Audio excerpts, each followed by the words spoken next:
anywhere, so I think you can handle it. And it's good to have you here again.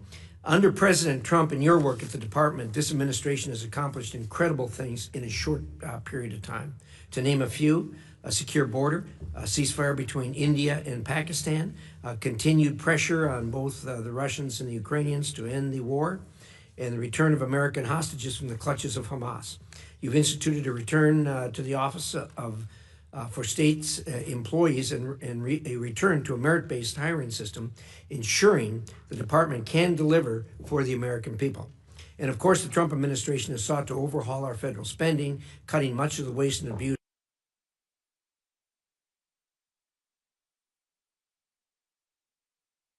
Main concentrations we have of the view is the fact that we're going upside down $1 trillion every 150 or so days. You've done all of these things while maintaining our strong presence abroad. This committee has worked hard in a bipartisan manner to approve 31 nominees for posts here and overseas to make sure you have the staff you need. And we continue to do so because you can't be everywhere at once, and the U.S. must have high-level representation on the world stage. This is important because we face threats from all across the globe. Actors from China to Russia, from North Korea to Iran have united in an authoritarian axis bent on weakening the United States. I believe China is America's greatest long-term competitor.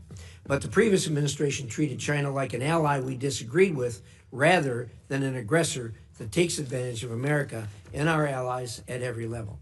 The Chinese government is fundamentally different from the United States. Where America promotes free markets and innovation, the CCP clamps down on businesses and steals American intellectual property.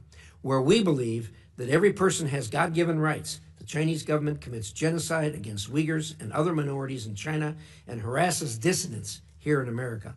We want to work with you to ensure you have the tools you need to counter Chinese influence, including through the Development Finance Corporation and the Millennial Challenge Corporation. To truly counter China, we need to catalyze private sector growth worldwide where we can. As you know, China is not the only threat. Over the last decade, particularly in the last 3 years, Putin's aggression has created the largest security crisis in Europe since the Second World War. President Trump is working diligently to help end this conflict. We need to keep pushing our European allies to increase cooperation on security. Some have already boosted their defense spending to 5%, but many still need to take stronger steps to confront the threats they face from Russia. In the Middle East, even after the president's successful trip, tensions remain high. Hezbollah remains a disruptor to reform in Lebanon. Baghdad must work to disarm Iranian-backed militias.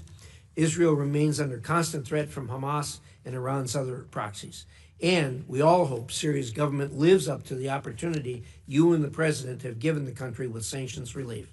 Meanwhile, the maximum pressure campaign this administration is reinstating on Iran is very promising. We stand a real chance at bringing greater stability to the Middle East. I know you and the president will continue this important work. Finally, I greatly appreciate President Trump's efforts to address long-standing issues with our foreign military sales process. Rebuilding our defense industrial base is critical to America's long-term national security, and FMS reform can play a vital role in that effort. However, I should note that many of the problems that plague the FMS process are the result of less than desirable policies and practices at the Department of Defense. It is in our interest to expand our defense production capacity and deliver needed capabilities to our allies. This committee has always worked closely with the administration on foreign military sales, and I know this will continue under your leadership. Secretary Rubio, as you and President Trump remake the State Department, I hope you'll consider this committee a partner and closely collaborate with us. As you bring the department into the 21st century through thoughtful reforms, I hope to finally see implementation of my Secure Embassies Construction Counterterrorism Act and Mission in a Box Act. These laws will help build new embassies easier, faster, and more cost-effectively, consequently freeing our personnel to conduct diplomacy abroad that advances American interests while better positioning the U.S. government to outcompete adversaries like China. Everyone who sits or has sat on this dais, including you, cares deeply about America's standing in the world. I look forward to hearing your vision for the ongoing State Department reorganization and how it will protect our national security interests. Thank you again for coming today. Again, a warm welcome, Senator Shaheen. Thank you, Mr. Chairman. Secretary Rubio, welcome back. 4 months ago, you sat in that chair and you said that China is, quote, the most potent and dangerous near-peer adversary this nation has ever confronted. You called China an industrial competitor, an economic competitor, a geopolitical competitor, a scientific competitor. I believe you were right.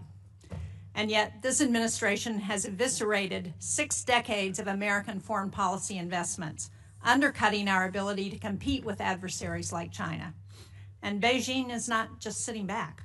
As Elon Musk took a chainsaw to USAID and you proposed cutting 83% of foreign assistance programs, China has promised increasing its diplomatic budget by 8.4%. As we move to reduce our diplomatic workforce and discuss closing U.S. embassies, China has more diplomatic missions than any other nation on earth.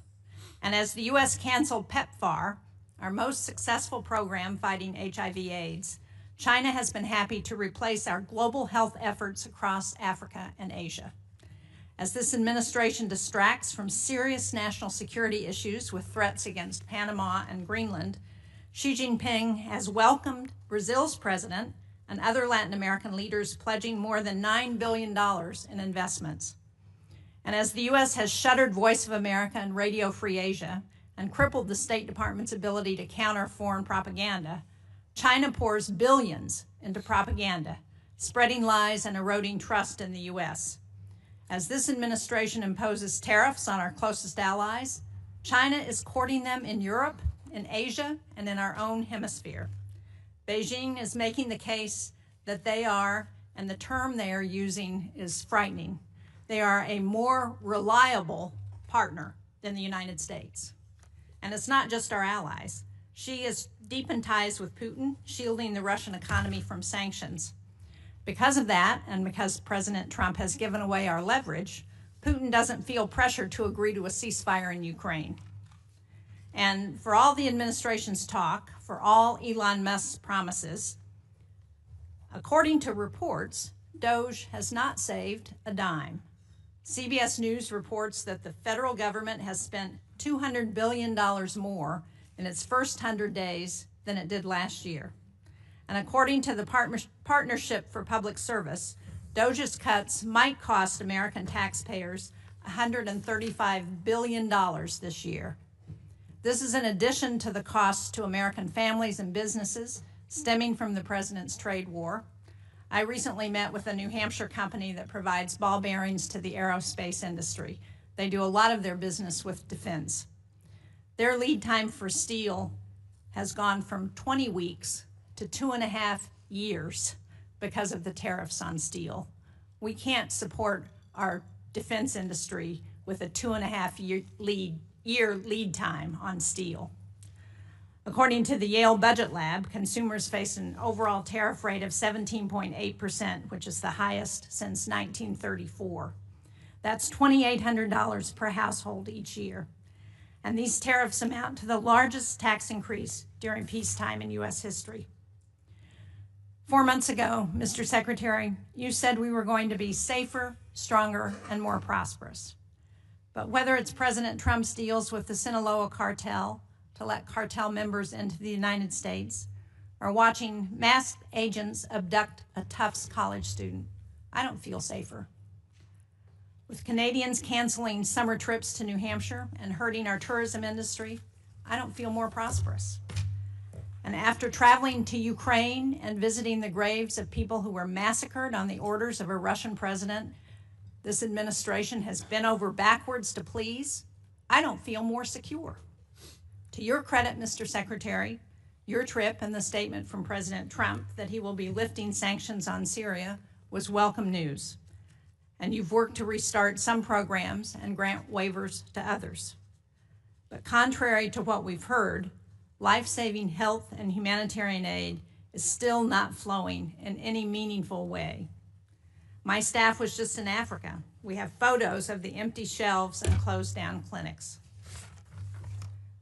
We were promised a golden age for America, But instead, our disease surveillance programs are down, our counterterrorism programs are in chaos, the ceasefire in Gaza has ended and fighting has begun again, and we have unilaterally disarmed against some of our most dangerous adversaries. You know, one of the things that I'll never forget in the past 4 months is my trip to Ukraine, where we stopped in Poland, which has been one of the most pro-American countries in the world. But because of the cuts and the stop work orders, we met with one civil society leader who was working with Ukrainian refugees. And he said to me, to the Codel, "We always looked up to Americans. You are a trusted ally. My trust in America is broken." They were told to remove all the American flags with the halt on assistance to foreign assistance. Removing all the American flags is a sad commentary on the foreign assistance legacy for this administration. American flags coming down around the world. Thank you, Mr. Chairman. Well, thank you, Senator Shaheen.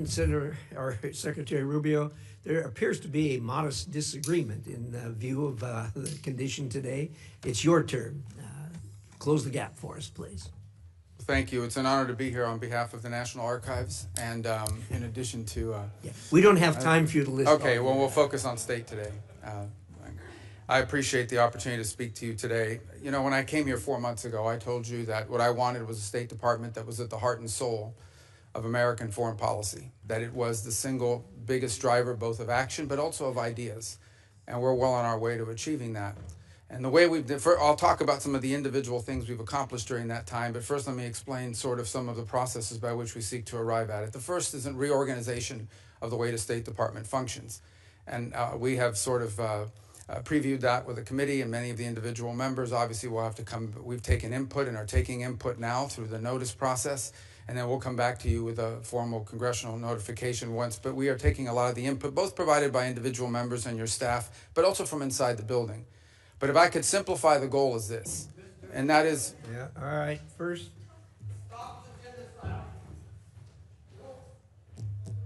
Carry on. The goal is to drive power and action in our agency to the regional bureaus and to our embassies on everything we do. We want our foreign policy to be holistic. So, for example, we recognize that the set of factors, both in diplomacy and foreign aid in Guatemala or in Trinidad or in Jamaica, are going to look different than they may somewhere in Africa, somewhere in the Indo-Pacific region. And we want those decisions and the influence over those decisions to be made, to be driven to the regional bureaus. And so what we've done is we've taken a lot of the functional bureaus and functional processes and moved them under the purview of the regional bureaus and the career individuals that serve there, and ultimately down to the embassy. One of our first tests, Senator Shaheen, is going to be in Syria. We don't have an embassy in Syria. It's operating out of Turkey. But we need to help them. We want to help that government succeed, because the alternative is full-scale civil war and chaos, which would, of course, destabilize the entire region. And we are going to allow our people on the ground, both our embassy personnel at the Damascus embassy located in Turkey, and for the short period of time, at least, or in the interim, our ambassador in Turkey, to work with local officials there to make determinations about what kind of aid they need. Is it humanitarian? Is it improving law enforcement or governance functions? We think it's going to be the first test of this new model, but I strongly believe that our decisions and the power to drive decisions and the decisions and the inputs that we're taking have to be driven in many cases from the bottom up, not from the top down, and focused on the fact that there is unique sets of factors in individual parts of the world that require different priorities and attention. And ultimately, foreign policy, mature foreign policy, requires a balancing of interests. That's just a fact. Okay, our human rights agenda is going to look different in certain parts of the world than it will in others. That doesn't mean that we as a people have abandoned it. That means that in a world where you need to conduct real foreign policy in a mature and structured way, there are ways you're going to have to balance all these.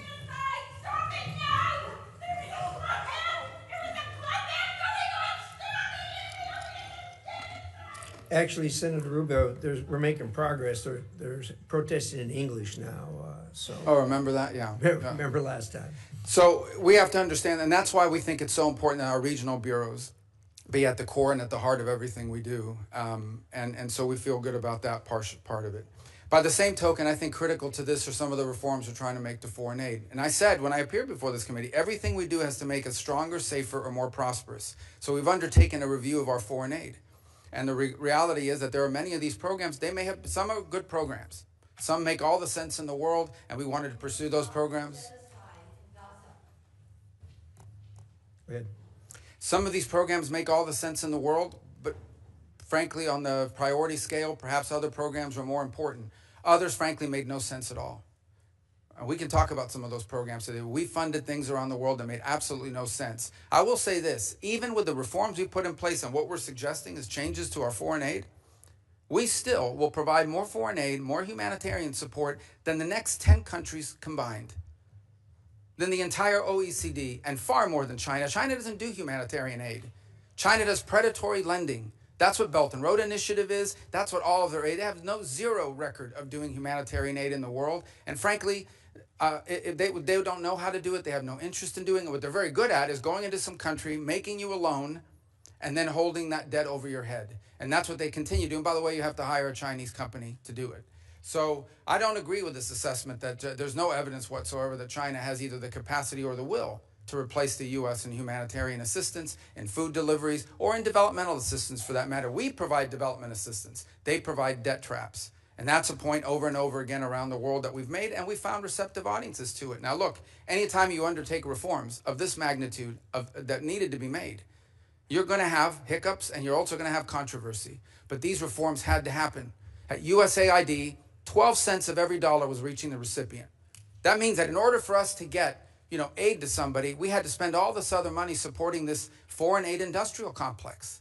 We're going to find more efficient ways to deliver aid to people directly, and it's going to be directed by our regional bureaus, and it's going to sponsor programs that make a difference, and it's going to be part of a holistic approach to our foreign policy. And I look forward to engaging with this committee and the appropriators as well, and ensuring that we get to the right place on that.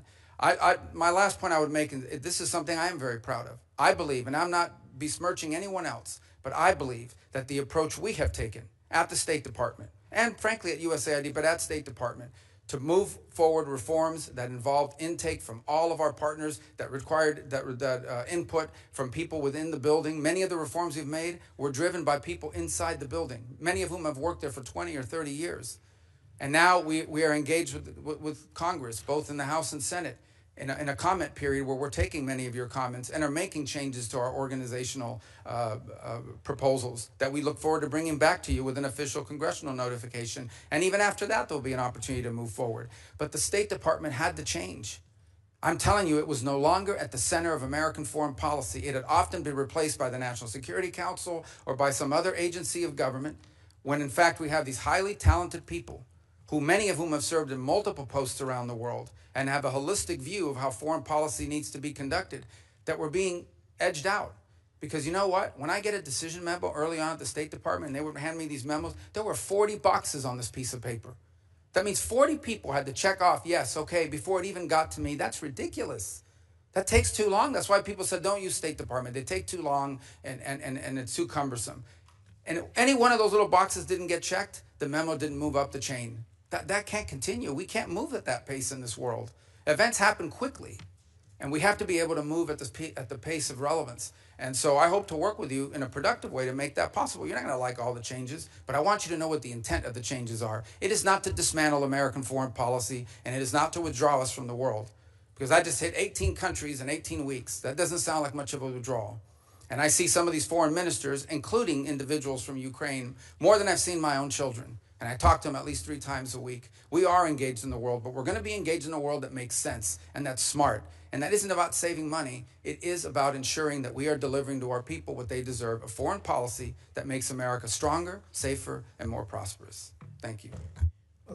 Thank you, Senator Rubio. We're going to do a round of questions. We'll go 7 minutes since we have a secretary here. And I'm going to start.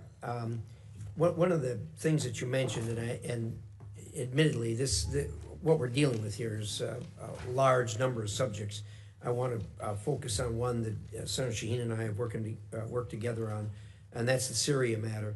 Thank you and the President for suspending or lifting the sanctions on Syria. I think the next step, and I think you agree with us that both Syria and Lebanon are opportunities for us. And we need to explore the opportunities with a careful eye on what's going on to make sure it stays on track. I think the next step, as far as I'm concerned, as far as moving Syria forward, is getting personnel on the ground there. And you and I talked about the possibility of opening the embassy.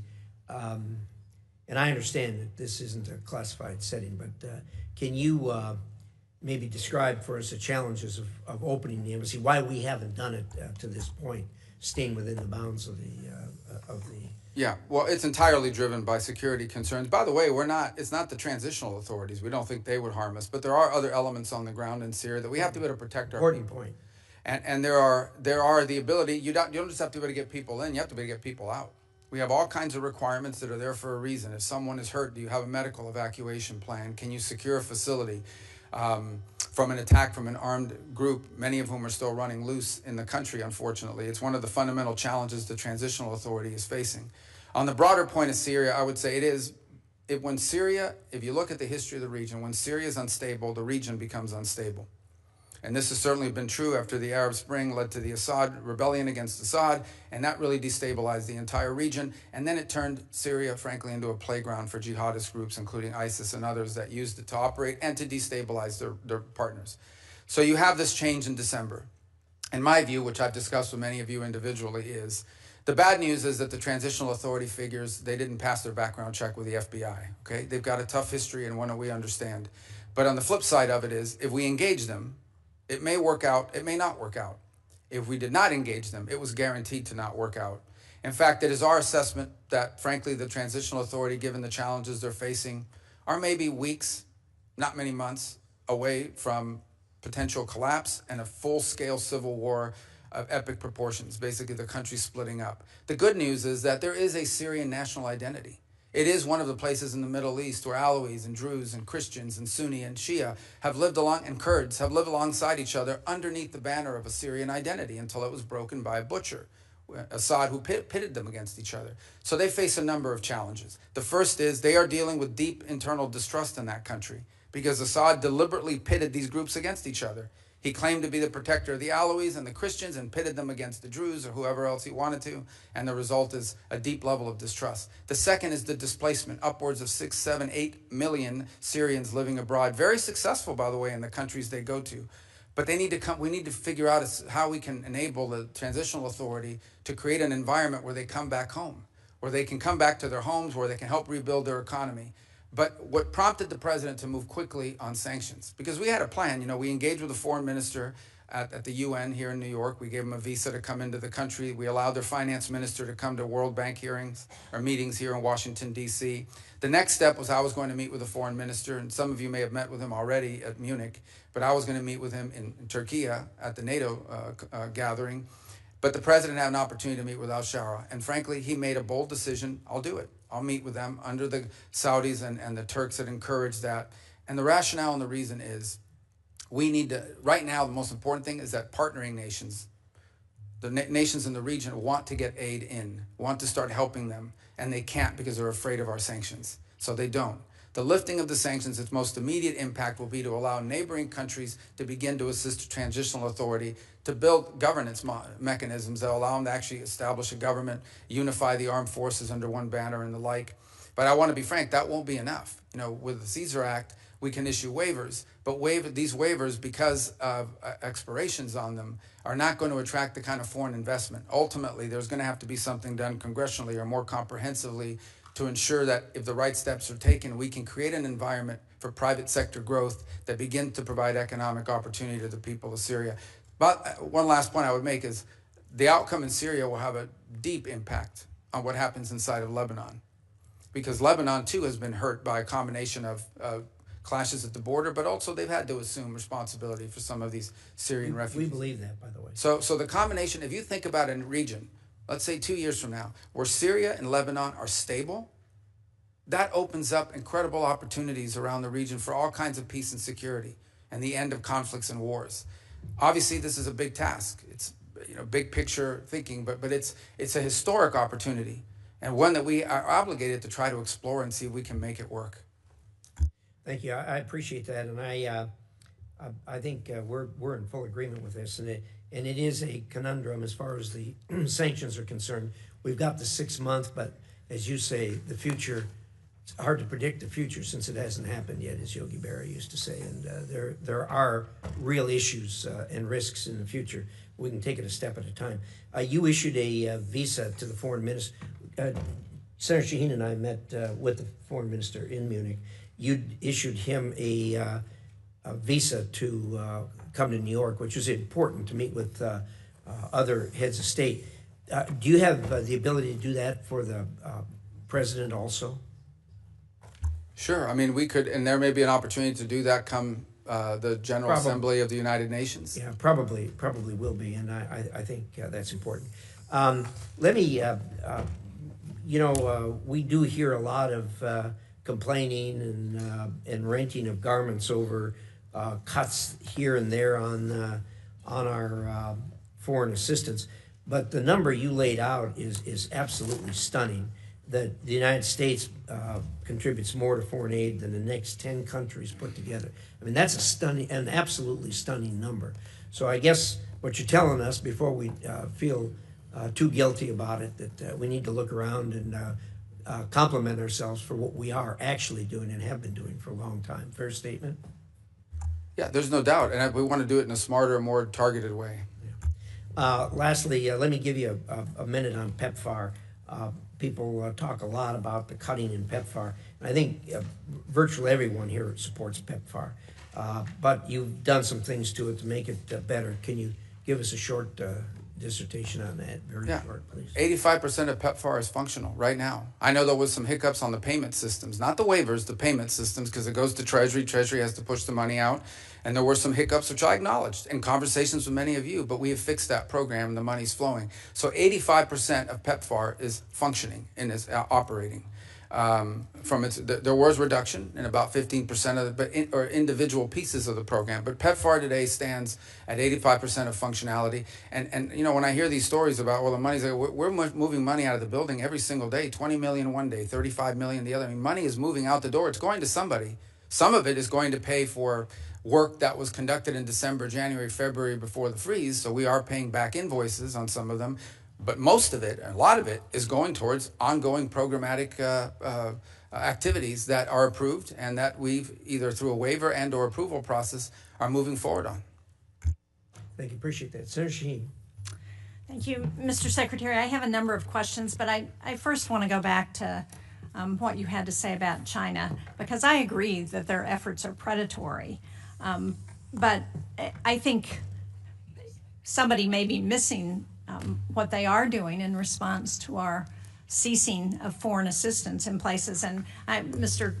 Chairman, for the record, I'd like to submit this fact sheet. The PRC supporting international assistance as U.S. withdraws. It's dated April 29th. And just to give you a few examples, earlier this month, General Michael Langley, who's the commander of U.S. Africa Command, I sit on the Armed Services Committee, and when we asked him about the end to specific USAID programs, he stated that the PRC is trying to replicate, in quotes, specific USAID programs in Africa that the Trump administration cut, including PEPFAR. And I mean, there are several pages of these examples. Another one is in Cambodia. After the U.S. terminated $2 million in demining programming in Cambodia, the PRC immediately announced $4.4 million to expand its own demining programs. The PRC also recently stepped in to fund child literacy and nutrition programs previously supported by USAID. So we can pretend that China is not doing these things and picking up and promoting themselves as a reliable partner when the United States is not. But we have specific examples that show where this is happening. But I want to move to Ukraine because we heard the conversation that the president had with Vladimir Putin, the phone conversation where Putin didn't agree to any meaningful negotiation that would end this war in Ukraine. As President Trump has admitted, Vladimir Putin is taking him for a ride. Now, we have a bipartisan bill in the Senate that's led by Lindsey Graham. It has 80 sponsors. I understand that the House members are ready to take this up on a discharge petition if we pass it out of the Senate. How much longer until we rein Putin in? And are you prepared to support that sanctions bill that Graham and Blumenthal and 78 other members of the Senate support? Well, let me answer your last question first, and that is about the bill. We obviously can't control what Congress does, and we've told the Russians this. Not now, 6-8 weeks ago. I believe, Senator Sheen, you were involved in a conversation that made it clear to the Russians what would happen if there was no progress made. And that's been repeated multiple times. I would also make this point, and it's important. Every single sanction, not one sanction has been lifted on the Russians. Every single sanction that was in place under the previous administration remains in place. So this idea we've given up leverage, well, we have the same leverage today we had under the previous administration. Well, now, Mr. Secretary, I would argue that the leverage that we've given up is taking NATO membership off the table, taking away a commitment to continue to help the Ukrainians with intelligence sharing and with military equipment and arms that they need to help fight this war. Well, that continues. There was a pause for 1 week. All of that was restarted. That was intelligence sharing, though, but it doesn't cover the equipment and arms. Oh, absolutely. That program has not been rescinded. They continue to receive armaments from the United States. To fund what the Ukrainians need as the president, and are you prepared to pass another supplemental bill to support them? Well, that's a different decision. That's a different question. That's not up for me to decide. The White House would have to make a determination about whether to come to Congress for a supplemental. But everything that's been approved and congressionally appropriated is ongoing. In fact, to the extent that the Ukrainians have asked for anything additional, what they've asked for is air defenses, Patriot units, which frankly we don't have. But we are working closely with our NATO allies. There are NATO allies that do have some batteries of Patriot missiles that they could provide or transfer over to the Ukrainians to defend, for example, the airspace of Kyiv and other places. And we've been encouraging in that front and working alongside our partners there to get deliveries of some of these systems. As you can imagine, none of these countries want to give up their Patriot systems either. But we can't make them fast enough. And part of the challenge we have in Ukraine is that munitions are being expended substantially faster than the ability of the broader West, not just us, but the West, to produce them. Now, that said, on the issue of Ukraine, here's what we can all agree on. There is no military solution to this crisis. Right. It will have to end in a negotiated settlement. And the fundamental challenge we have in Ukraine is this. Russia wants what they do not currently have and are not entitled to, and Ukraine wants what they cannot regain militarily. And that's been the crux of the challenge. I don't disagree with that at one level, but on the other hand, what Vladimir Putin is doing now is playing for time, and he's playing this president like a fiddle. And the longer he plays it, the more opportunity he has to gain territory in Ukraine, and the harder it's going to be to get him to the table. What we need to do is to put pressure on Vladimir Putin in every way we can to ensure that we can get them to the negotiating table. Well, I disagree with this playing with a fiddle analogy, because the truth of the matter is when Vladimir Putin woke up this morning, he had the same set of sanctions on him that he's always had since the beginning of this conflict, and Ukraine was still getting armaments and shipments from us and from our allies, and the European Union is about to impose additional sanctions, and the U.S. is looking for no Patriot batteries to be able to transfer from other NATO nations into Ukrainian hands. And what the president's trying to do is end a war. He's trying to end a bloody, costly war that neither side can win, and people are dying every single day. But this notion that what has Putin gained throughout this? He hasn't gotten a single concession. He hasn't gotten a single sanction lifted. And the more time he gets without additional pressure on Russia, the more incentive he's got to continue to gain territory and continue to play for time. But I want to just get to a final question because my time is running out. And that is, I recently wrote a letter to you about the issuance of executive orders on thousands of Afghan allies. These are people who fought alongside our military during the war in Afghanistan. They've been stranded in Qatar and Albania and Pakistan and Afghanistan. These are individuals who have been vetted already. They're ready to travel to the United States. And the question I have is this administration going to allow them to come to the United States as it promised?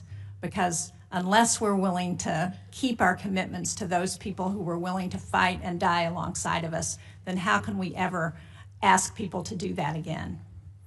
Yeah, a couple points. Some of those are I think the issues that is getting mixed up here is whether we are going to pay for them to fly to the United States once a visa is issued, or whether they have to find their own transportation to the U.S. So there's two separate topics: our payment to move people forward, but also the issuance of the visas.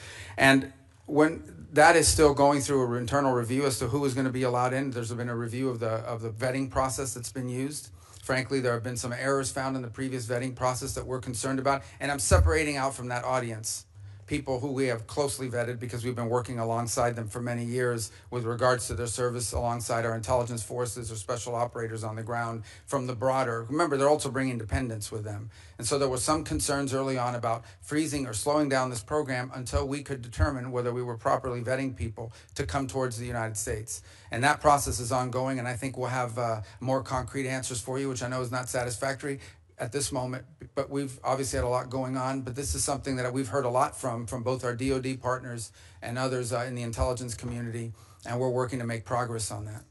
I'm out of time, but just to clarify, on last week, Secretary Noem announced that temporary protected status, which I understand is not exactly the same, but for over 8,000 Afghans would end on July 12th. Many of those people are people, again, who fought and died alongside of our men and women in the military. And for us to send them back to sure death at the hands of the Taliban is just not what they were promised when they agreed to fight with us. Thank you, Mr. Chairman. Thank you, Senator Shaheen. Senator Ricketts. Thank you, Mr. Chairman. Secretary Rubio, welcome. The United States is at its most dangerous time in our history since World War II. And we know, we can see what Russia's done in Europe. We know the increasing aggression of communist China, Iran, North Korea. I want to hit upon Iran real quickly here. As you know, this is a theocracy that's got brutal mullahs and a corrupt military. They chant death to America, death to Israel. You've had 4 rounds of negotiations with them so far, and I think you framed it best when you said earlier this month they have to walk away from sponsoring terrorists, they have to walk away from helping Houthis, they have to walk away from building long-range missiles that have no purpose to exist other than having nuclear weapons, and they have to walk away from enrichment. That was your quote earlier.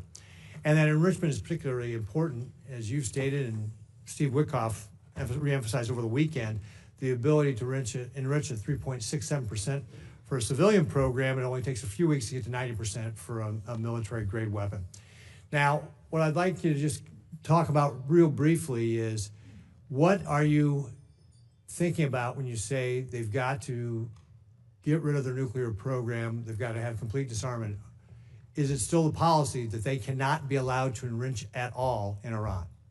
Thank you. Well, obviously, these are ongoing, I hope to be ongoing negotiations, because the alternative would be far worse, in my view, but maybe necessary. But we hope that we can reach an agreement with Iran.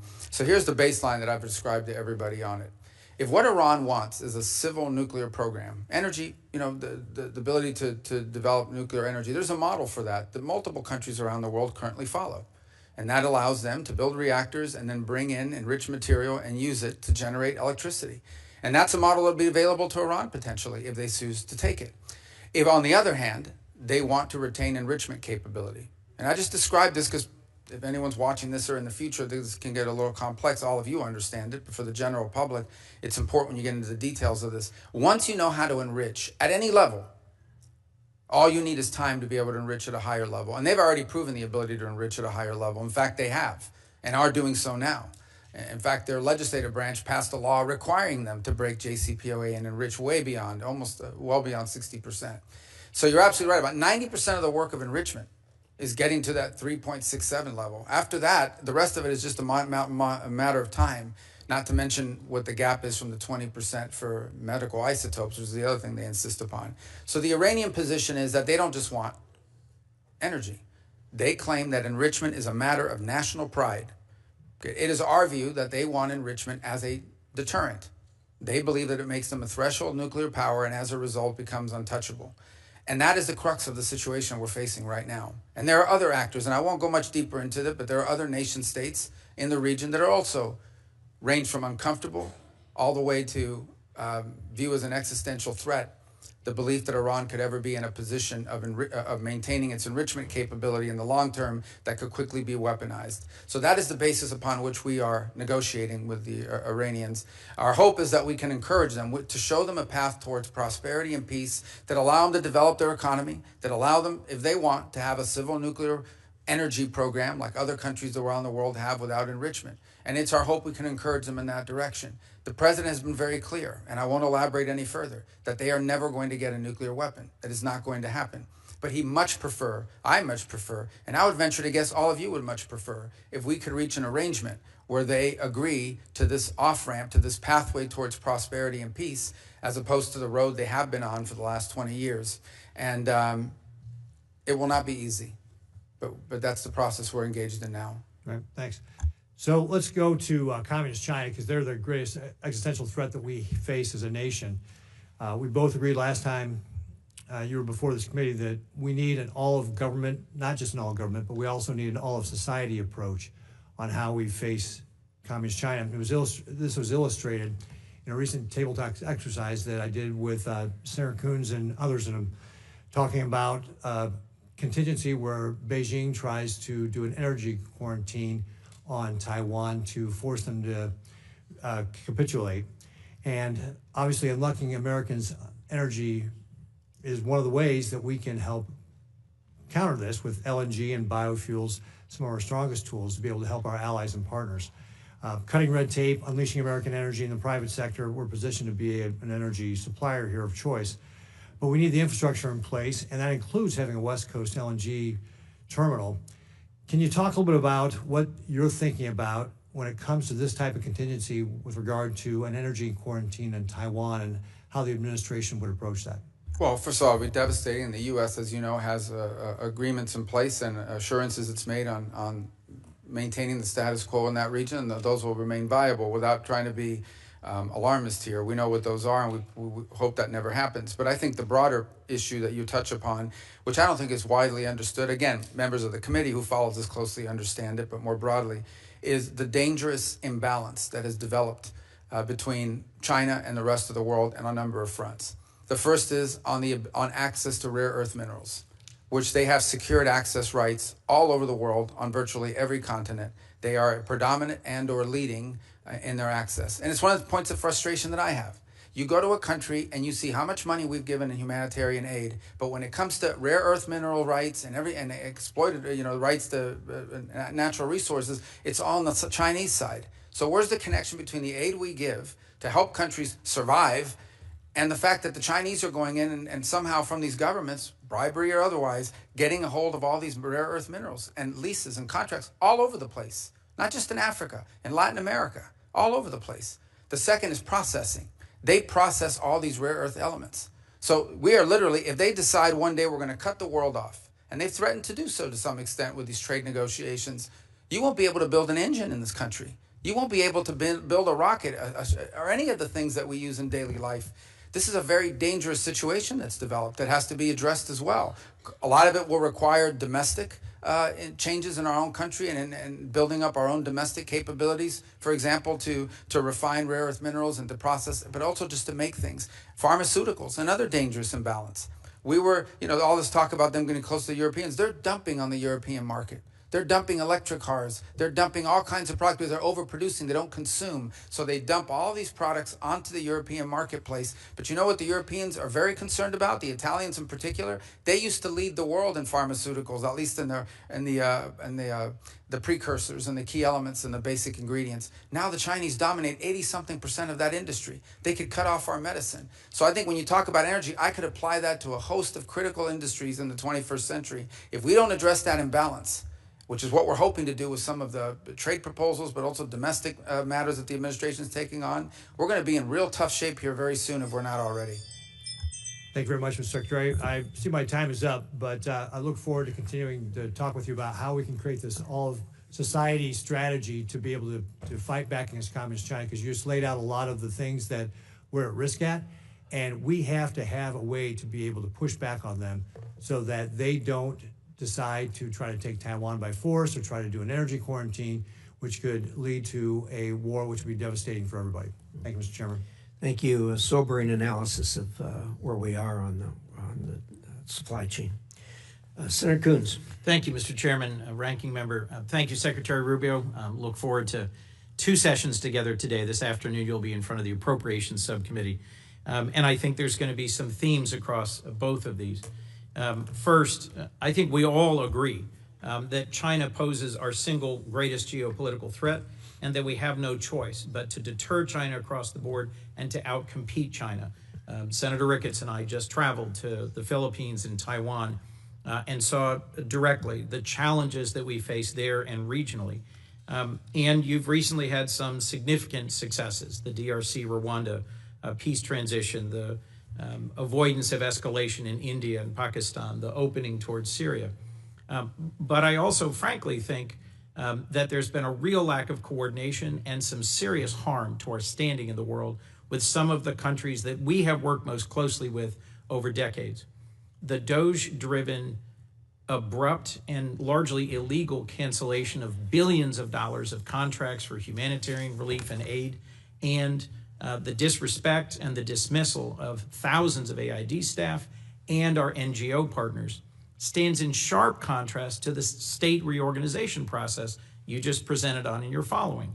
You've submitted plans and proposals. We're having a conversation. You're going to send a congressional notification. We're going to have a hearing. That's the way that the reforming of USAID could have and should have happened.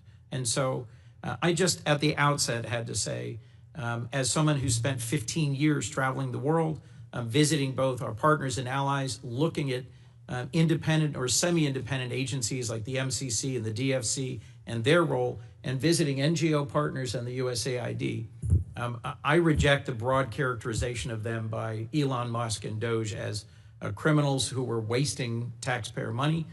You've heard across all of us support for PEPFAR, concern about humanitarian relief, and the vision that this is a key strategic asset for us.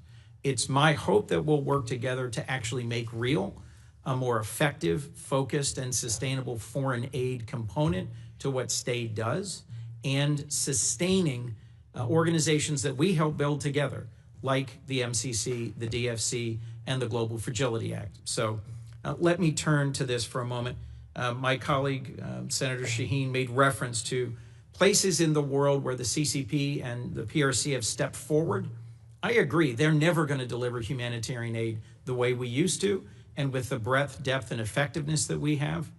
But I also think they're taking advantage of the opening to say that we're not reliable, that our decades-long partnerships can't be sustained and extended, and to question our motivations. So I think we need to step out quickly to avoid creating a big hole in our credibility globally. Let me just start on a few questions with Ukraine.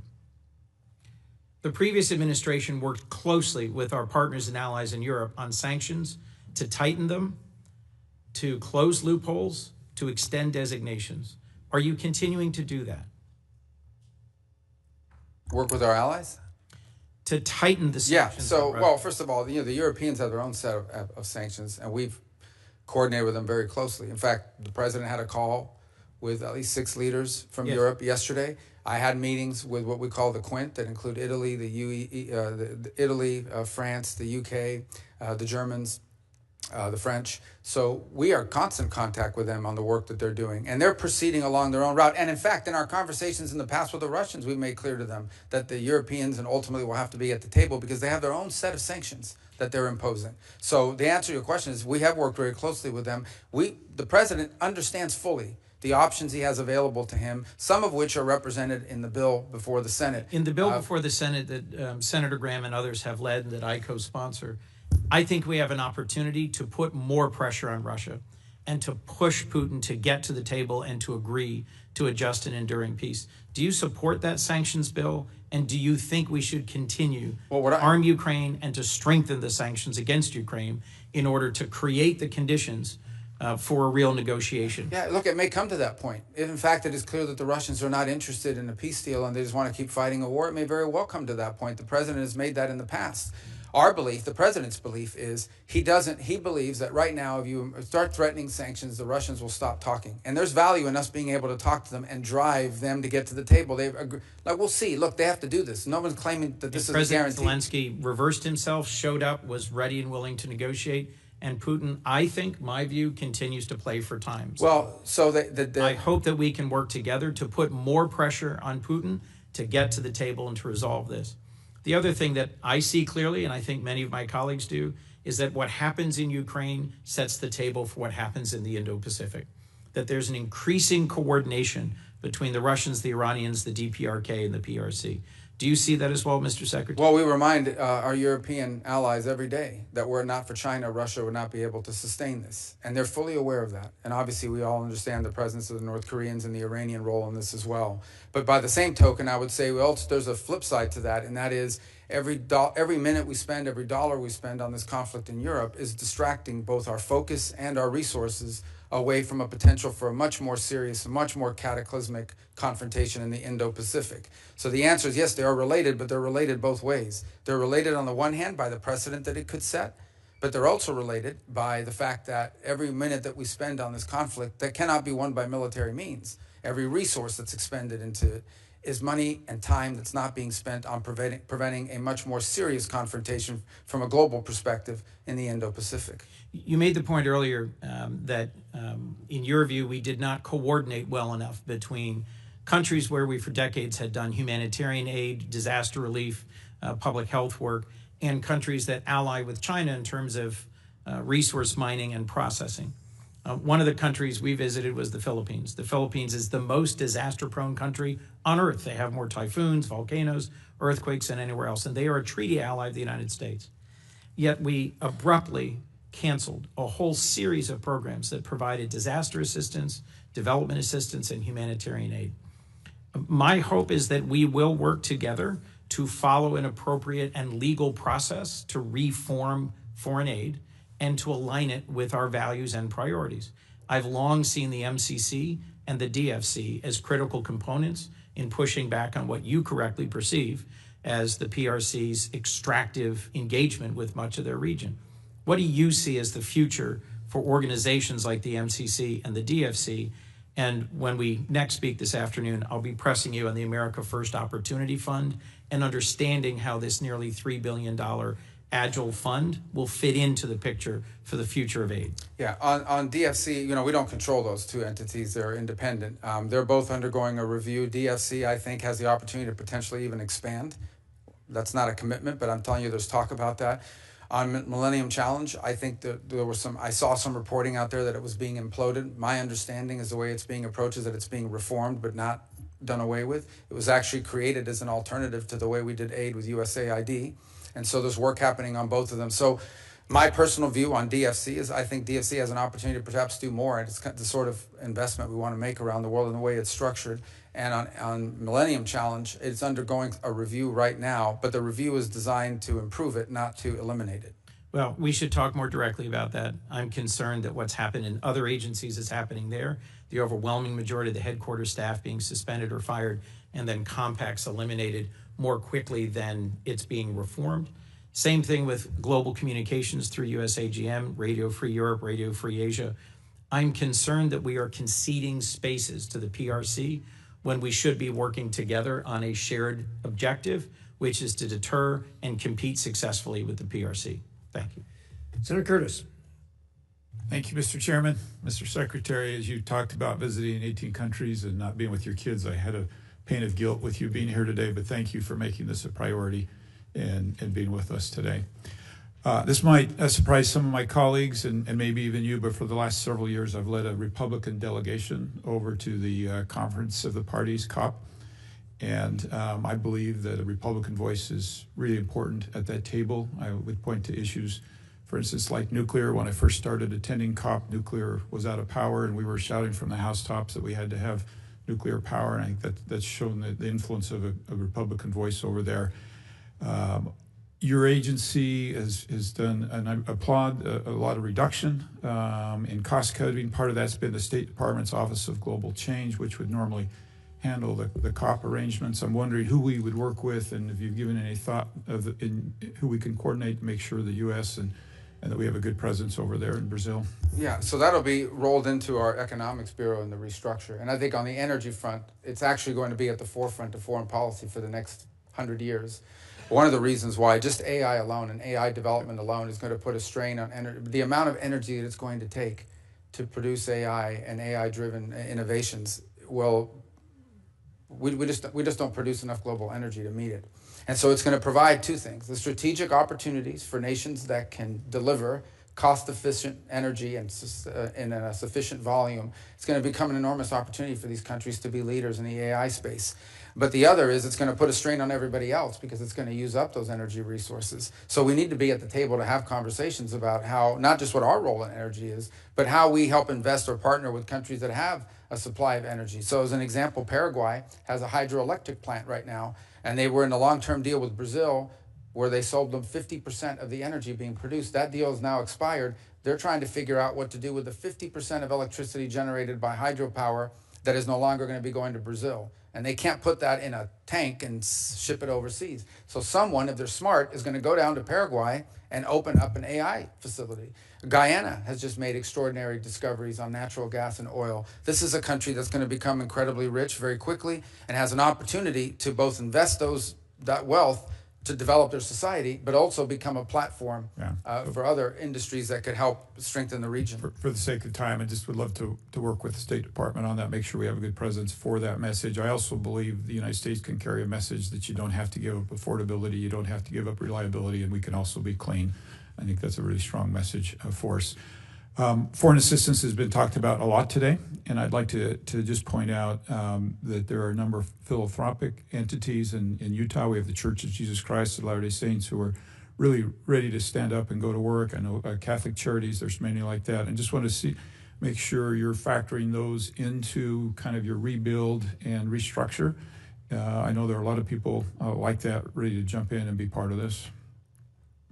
Absolutely. And just to go back on foreign aid for a moment, we're going to be doing foreign aid. We're going to be doing humanitarian relief, disaster relief. We're going to be doing all the things we've done before, maybe not some of the same projects, but we're going to be doing all of it. The difference is it's going to be coordinated out of the umbrella of the State Department, and it's going to be part of a cohesive, coherent foreign policy. And it's going to be driven by our embassies and our regional bureaus.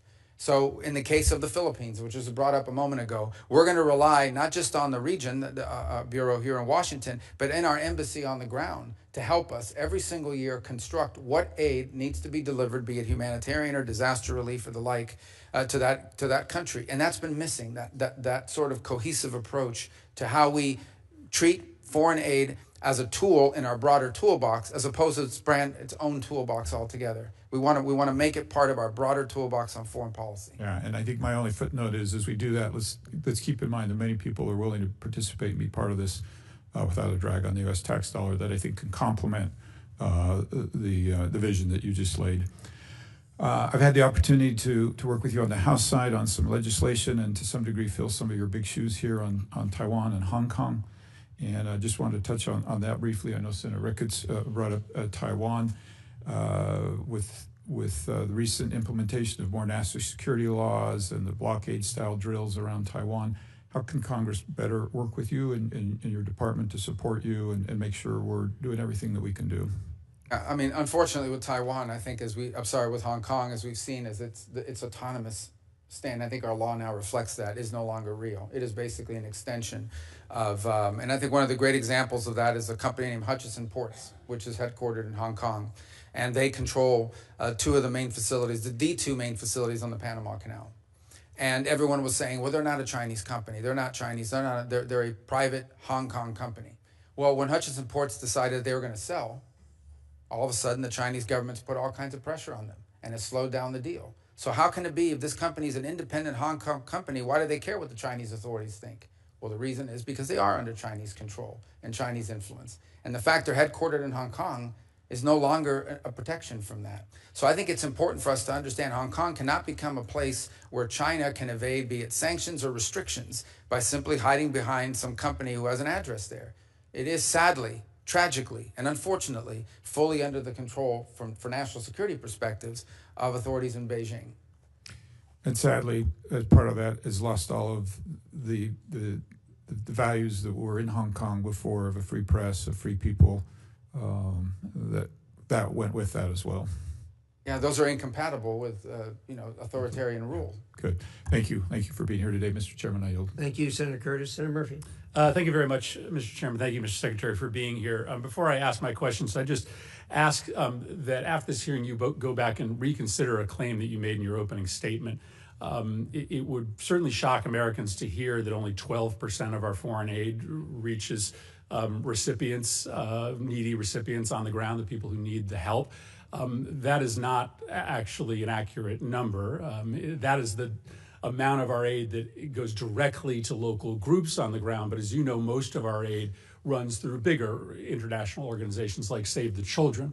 Those entities are getting somewhere around 80–85% of the aid we give them directly to recipients on the ground. And so I think what you've done to shutter USAID is illegal, but I also think it's bad policy. And I do think it's important for us to all be operating with the same set of facts. And the fact is not that only 12% of taxpayer dollars are ending up in the hands of the people who really need it on the ground.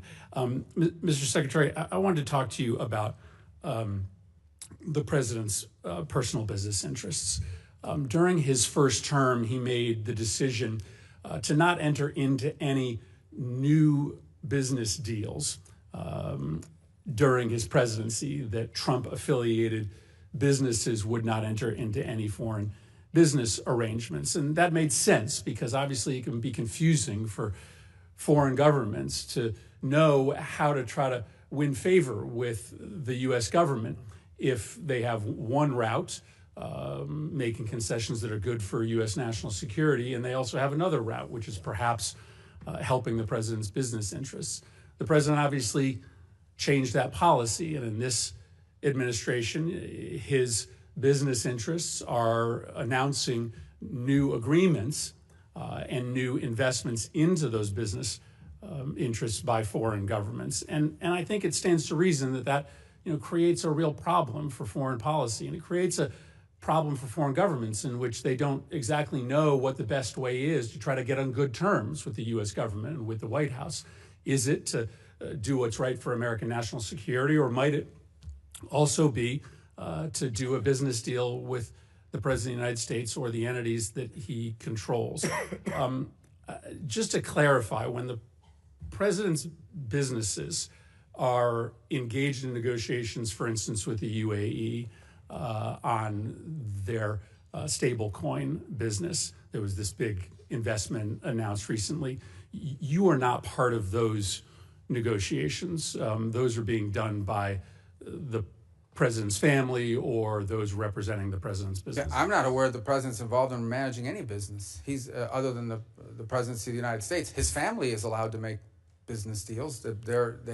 They continue to operate the enterprises that his family ran. I also don't accept the notion that these deals, that, for example, in Saudi Arabia or the UAE or Qatar, had anything to do with the president. For example, the Qatar bought $200 billion worth of airplanes from Boeing. The president's not as far as I know, not a shareholder, certainly doesn't own Boeing. So the overwhelming, if you look at the deals that were structured, they were involved in investments in the United States. That's the deals he signed, and or investments in, for example, the UAE or Saudi Arabia involving artificial intelligence. UAE did announce a massive investment in World Liberty Financial, and World Liberty Financial is controlled by the president. And the president does actively engage in these businesses. He uses his social media to market the businesses that are being run by his family. I mean, just go on to his social media feed and you will see him marketing his meme coins. So that is the president of the United States. That is not his son's doing. But that, just to be clear, that was not part of this.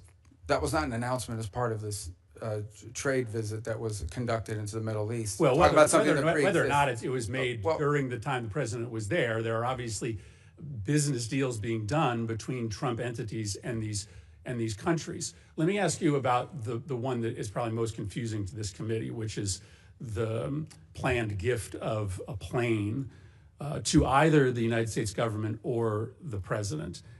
Is it your understanding that this luxury plane that Qatar has offered the president, and the president has announced he is willing to accept, is a gift to the United States government, or is it a gift ultimately to the president himself that he can use in his library? Well, you'd have to talk to the Department of Defense, because this is a replacement or at least a temporary bridge plane for Air Force One, the new Air Force One, which is way off its delivery schedule.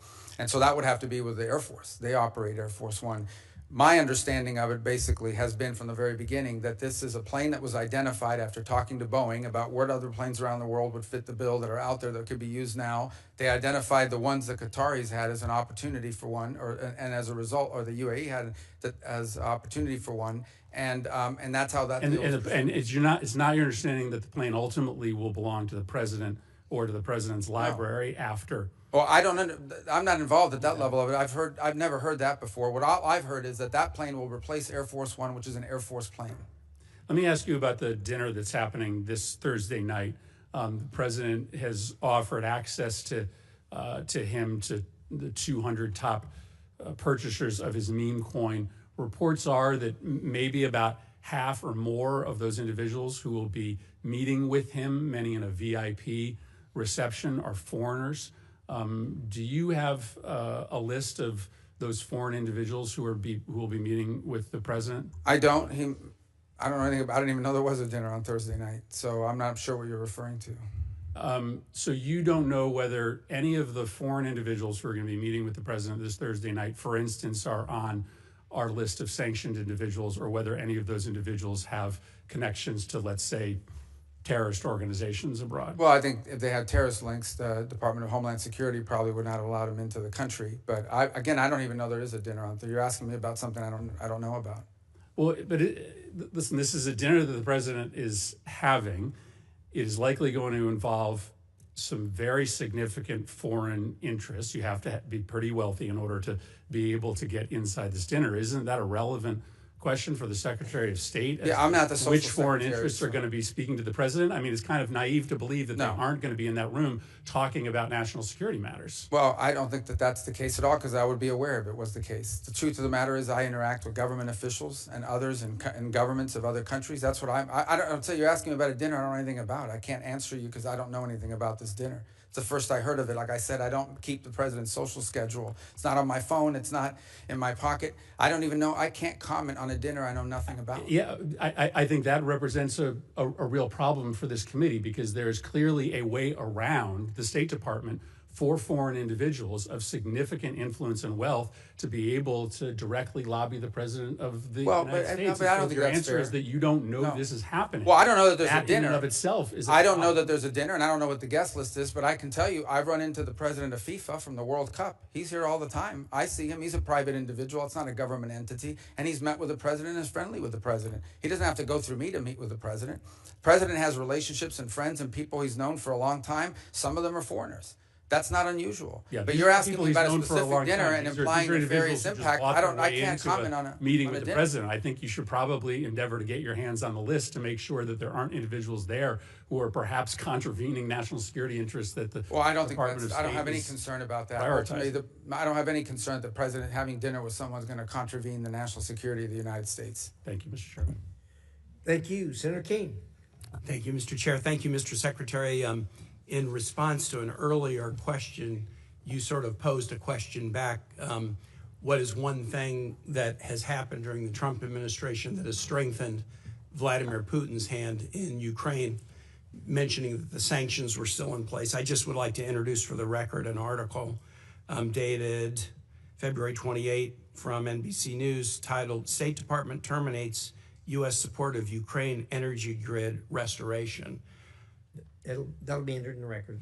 I was in Ukraine the day after the Palm Sunday bombing in Sumy and spoke to USAID staffers who'd all been riffed. They're going to be laid off either in the middle of the summer or early September. I'm aware that that's subject to litigation, but they talked about the fact that the grant cancellation canceled a grant that USAID had in place, hundreds of millions of dollars, that has been used repeatedly to restore the Ukrainian energy grid after attacks by Russians. I could give other examples. That is the one that is most present on my mind since I was just there. Mr. Secretary, I want to ask you about the program. It's the United States Refugee Assistance Program. And this is a program that state is the manager of, but together with other cabinet secretariats, DHS and HHS. state plays the lead management role, and it is how to manage the U.S. refugee assistance programs in tandem with contractors who help the United States on that. By an executive order on the first day of his presidency, President Trump paused all refugee programs and has canceled contracts to the agencies like the U.S. Catholic Church or Lutheran Refugee Services or HIAS or Church World Services who've been resettling refugees. Those programs are paused. There's litigation about it, but as far as I know, the United States is not, or the administration has not withdrawn the executive order. So there's essentially from this administration no refugee programs for anyone except. In early February, the president announced a special refugee program for Afrikaner farmers, justified A, by some concerns about South African foreign policy, but B, a claim that these were persecuted individuals. So right now, the U.S. refugee program allows a special program for Afrikaner farmers, the first group of whom arrived at Dulles Airport in Virginia not long ago, while shutting off the refugee program for everyone else. Do you think Afrikaner farmers are the most persecuted group in the world? I think those 49 people that came certainly felt they were persecuted, and they've passed every sort of check mark that had to be checked off in terms of meeting the requirements for that. They live in a country where farms are taken and land is taken on a racial basis. Okay. Do you think they're more persecuted than Uyghurs or Rohingyas, or more persecuted than political dissidents in Cuba or Venezuela or Nicaragua, or more persecuted than those who would be threatened should they be returned to Afghanistan by violence by the Taliban? Well, the problem we face there is the volume problem, okay? If you look at all the persecuted people of the world, it's millions of people. They can't all come here. And we had refugee programs. So why prioritize Afrikaner farmers? Well, because it's a small subset, it's a new issue, and the president identified it as a problem and wanted to use it as an example. But that's different from having these refugee programs that were basically spending money to put people up in communities and accommodate them, and it was acting as a magnet. Millions of people in this country illegally, and today the border is sealed. Let me challenge you, and I'm just going to say for the public, if you want to understand about the, quote, persecution of Afrikaner farmers, go look at the composition of the South African government. Since July of 2024, there's a government of national unity, and the opposition party to the ANC, the Afrikaner Party, the Democracy Alliance, is part of the governing coalition. They joined the governing coalition a year ago, and the leader of that party was given the remit of Agriculture Minister, John Steenhuisen. He is the leader of the former Afrikaner Party, still widely representing Afrikaners. He is the Minister of Agriculture in South Africa right now. I assert that this claim that there's persecution of Afrikaner farmers is completely specious. Are you aware ever during the apartheid era in South Africa did the United States establish a special program to allow South African blacks who were treated as second-class citizens in the apartheid program, a special program so they could claim refugee status in the United States? No, because I was probably in 9th grade or 8th grade at the time. Yeah, well, then I don't expect you to know. I'll just tell you, never has there been a program, a special program for Africans to come in as refugees to the United States. We've allowed special programs for people being persecuted for their religion, Soviet-era Jews. We've allowed special programs for people fleeing from communism, Cuba, Vietnam, the Soviet Union. We've never allowed a special program to allow Africans into the United States in an expedited refugee status until now. Afrikaner farmers living in a nation governed by a government of national unity that includes the main Afrikaner Party. And actually, an even more right-wing Afrikaner Party is also included in the coalition government. Now, would you agree with me, Mr. Secretary, that if we're interpreting the statutory phrase, a well-justified fear of persecution, we should try to do that in an even-handed way? I think we should try to do that in the interest of the national security of the United States. So okay, I agree with you too. We should.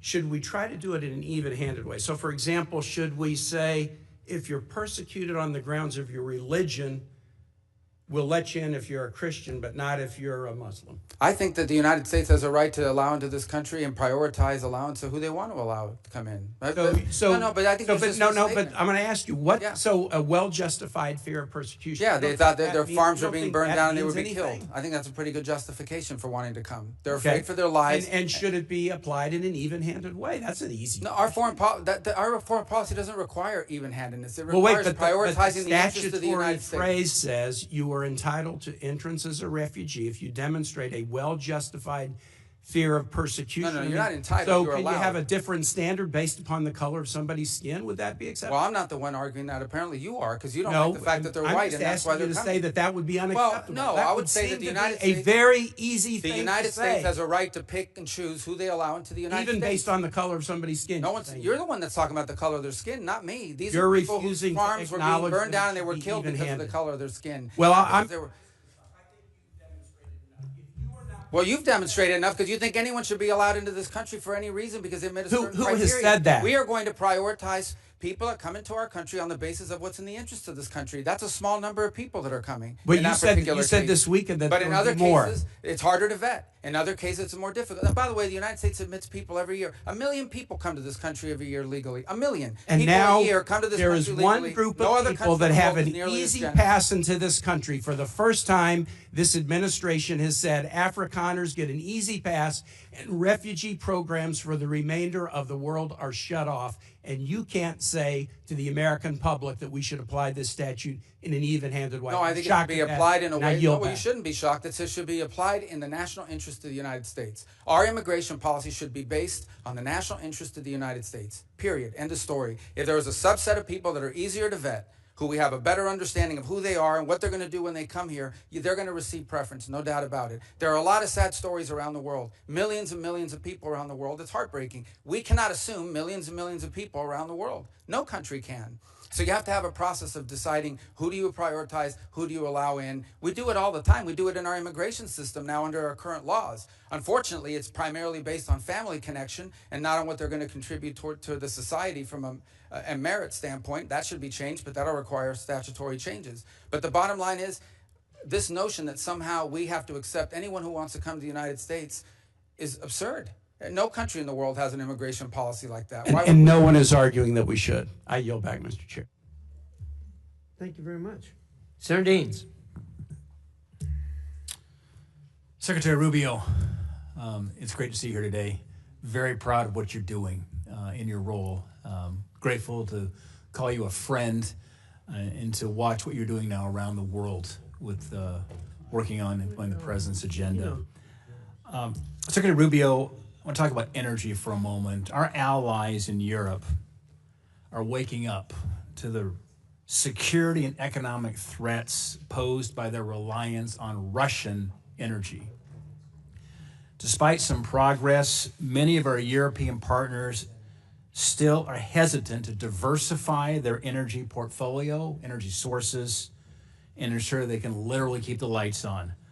This recent nationwide power outage in Spain provided a timely reminder that intermittent sources of energy cannot replace reliable baseload power that comes from fossil fuels or other steady sources. So despite their acknowledgement of this threat, Europe is still making it very difficult for energy companies to do business on the continent. In fact, the European Commission promulgated regulations in the last year regarding ESG due diligence and methane emissions that will soon make it all but impossible due to these reporting requirements for major gas exporters to do business in Europe. Secretary Rubio, how can you work with our partners in Europe to build a more reasonable, broader, more diverse energy trade and regulatory framework that allows companies to deliver power that Europe so badly needs? Well, obviously, when you talk about the European Union and these individual countries, they have a degree of sovereignty. They'll have to make these decisions. We can certainly, in our conversations with them, remind them of the vulnerability of their energy grid. It is, I think, everyone's consensus belief that one of the factors that went into Vladimir Putin's decision to invade Ukraine is his belief that Europe was so dependent on him for energy that they would do nothing about it if he did it. And that turned out to be the case. Now you've seen some countries moving faster than others to diversify. For example, I believe on Saturday was the first delivery of U.S. LNG to Italy. They've opened up a terminal now to accept it. There are other countries that are looking, but obviously these things take time. But I think the case in point, if in fact that's what led to the collapse of the grid, and there was, by the way, a collapse today in their telecom system as well in Spain, is a reminder of the vulnerability of energy, the vulnerability for purposes of just conducting 21st century commerce and economics, but also vulnerability potentially to being used as a geopolitical weapon against you. So I sense that among many of our allies in Europe, particularly those on the eastern flank, there is a growing, and I would say not just awareness, but a growing fear of how vulnerable they are on energy, both to foreign actors and because of the strains that are going to be placed by AI and other new technologies on our energy grid in the years to come. Secretary Rubio, I want to shift gears for a moment and come back to a part of the world that doesn't get a lot of attention, but very strategically important, that's Central Asia. Think about Central Asia, the 5 countries, Kazakhstan, Kyrgyzstan, Uzbekistan, Turkmenistan, Tajikistan. When they wake up in the morning, they look north, they see Russia. They look to the east, they see China. They look south to Afghanistan. They look south and west to Iran. There is great potential that I don't believe is being utilized. An example of that is the lack of a trans-Caspian pipeline. You've got these 5 Central Asian countries, the Caspian Sea. 20 miles is all that's needed right now for an interconnector to basically connect Turkmenistan into Azerbaijan and then into the network pipe, the gas line pipeline, certainly throughout Europe. It's just 20 miles for that interconnector. Turkmenistan has the 5th largest reserves of natural gas in the world. Huge potential, and obviously with their neighbors of China and Russia and Iran, getting that gas out is a challenge, but there's a path forward through the Caspian Sea. Mr. Secretary, do you believe that completing that 20-mile Caspian interconnector would be in the best interest of the United States and our allies? I think the answer is yes. That's what you're saying. I mean, it sounds to me that way from what you've described. I can't say I'm an expert on those 20 miles, but I could certainly see from your argument, the way you put it forward, that it makes all the sense in the world. And it reminds me, once again, of why we want so much of our foreign policy to be driven at the regional and embassy level. Those are exactly the kinds of opportunities that in a different context, where how we were conducting energy policy would be lost, those are exactly the kind of opportunities that would be driven from the bottom up. Ideally, we would have embassies and we would have individuals in the bureaus that would identify these operations, and within that bureau be able to operationalize it by conducting energy diplomacy. Potentially, are there American companies or allied companies? I apologize. Are there American companies or allied companies that can contribute to that effort, that can help us to fill that gap and provide the contracting work needed? Yeah, you know, and Secretary, what's fascinating is when you engage those countries, and I was the first U.S. Senator to be in Turkmenistan and Tajikistan in 13 years when I went over there last November. As you can see, energy is a very emotional thing to me. It is, Mark. I get choked up, too, thinking about it. But they talk about multi-vector diplomacy over there because you've got the Russians and the Chinese who are actively engaged right now, and I think there's a bit of a vacuum as relates to the United States, and we can help fill that vacuum because they want to work with us. They were thrilled with this election in November. I spoke with every one of the Central Asian presidents, each one of them, one-on-one meetings. They were very pleased to see the outcome in November, and now they're ready to move forward here with a close relation to the United States. And I think Azerbaijan and that interconnector could be, as they say, that is the cork on the wine bottle of Central Asia that could actually unleash some of this energy and move it towards allies and friends of the United States instead of being dependent on Russia and China. By the way, they've been a very valuable ally in the global war on terror as well. There's a counterterrorism mission here as well. I would just throw out in terms of your radar, because you've got a lot on your plate right now, Mr. Secretary, but I think we could encourage the modernization of trade relations in that part of the world where there's, frankly, a lot of great power competition going on. But anyway, Mr. Secretary, it's good to see you up here. Godspeed, and thanks for all you're doing for our country. Thank you. Thank you. Thank you, Senator. Senator Merkley. Thank you very much, Mr. Chair, and greetings, Secretary Rubio. And it was a pleasure to work with you when you were in your Senate capacity on a number of human rights issues related to China, Taiwan, Tibet, Hong Kong, and certainly the Uyghur Forced Labor Prevention Act, which I think is a standard and a strategy I hope will spread to other countries to reject goods made by slave labor in China. Today, however, I want to wrestle a bit with another what I consider to be a humanitarian tragedy, the conditions in Gaza. I very much supported Israel going after Hamas following October 7th, but we are now well over a year and a half into this, and there's a new phase of events, which I'll try to summarize. 6 months ago, Finance Minister Smotrich said Israel should thin the population through voluntary migration. He also used the term encouraged migration. These terms are considered a euphemism for forced displacement. And the strategies of forced migration are food denial, the demolition of homes so that there's no place to return to, and driving people from one area in the Gaza Strip south to the southern side. Then there is a new plan called Operation Gideon's Chariot, mass call-up of troops in Israel. And Netanyahu said a few days ago, he said, we're going to take over all the areas of the Gaza Strip. By the way, on that forced displacement or the demolition of homes, I want to put up a chart to accentuate the point. This is satellite images done by the New York Times that show before the war, the detailed homes, mass damage before the ceasefire, and then since the ceasefire, absolutely the entire neighborhood turned to rubble. There's just basically nothing left that is habitable. So I wanted to just make the point that it's not some theory about the strategy. The strategy is being implemented and implemented very aggressively and effectively. But let me return to the issue of food denial. The Office for Coordination of Humanitarian Affairs estimated that in February, 2,000 children were admitted for treatment of acute malnutrition. I was thinking about the strips that are used. They're called MUAC strips, mid-upper arm circumference. It's basically a measure of the bicep.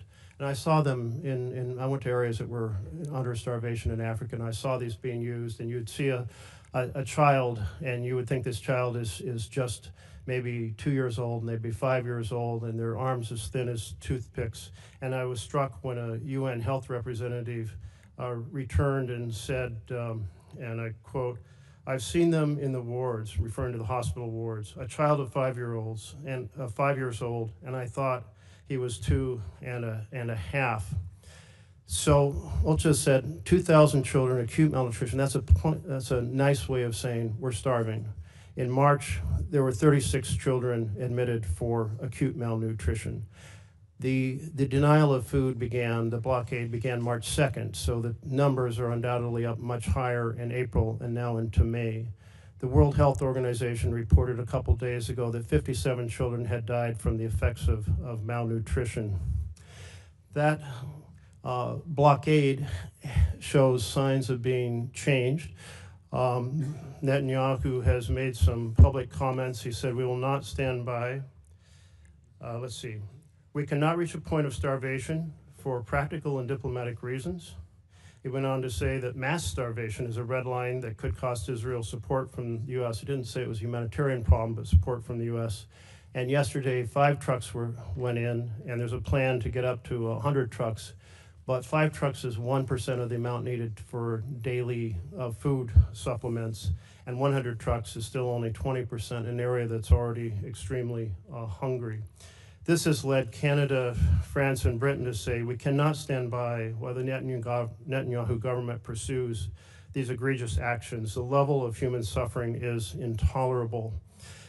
So I guess my question here is, the U.S. is a very close ally to Israel, both in military, security support, certainly in economic support. Is the administration conveying to the Netanyahu government that encouraging migration through food denial is an unacceptable strategy? Well, let me say I won't discuss, obviously, for many different reasons, what we share with our partners and allies.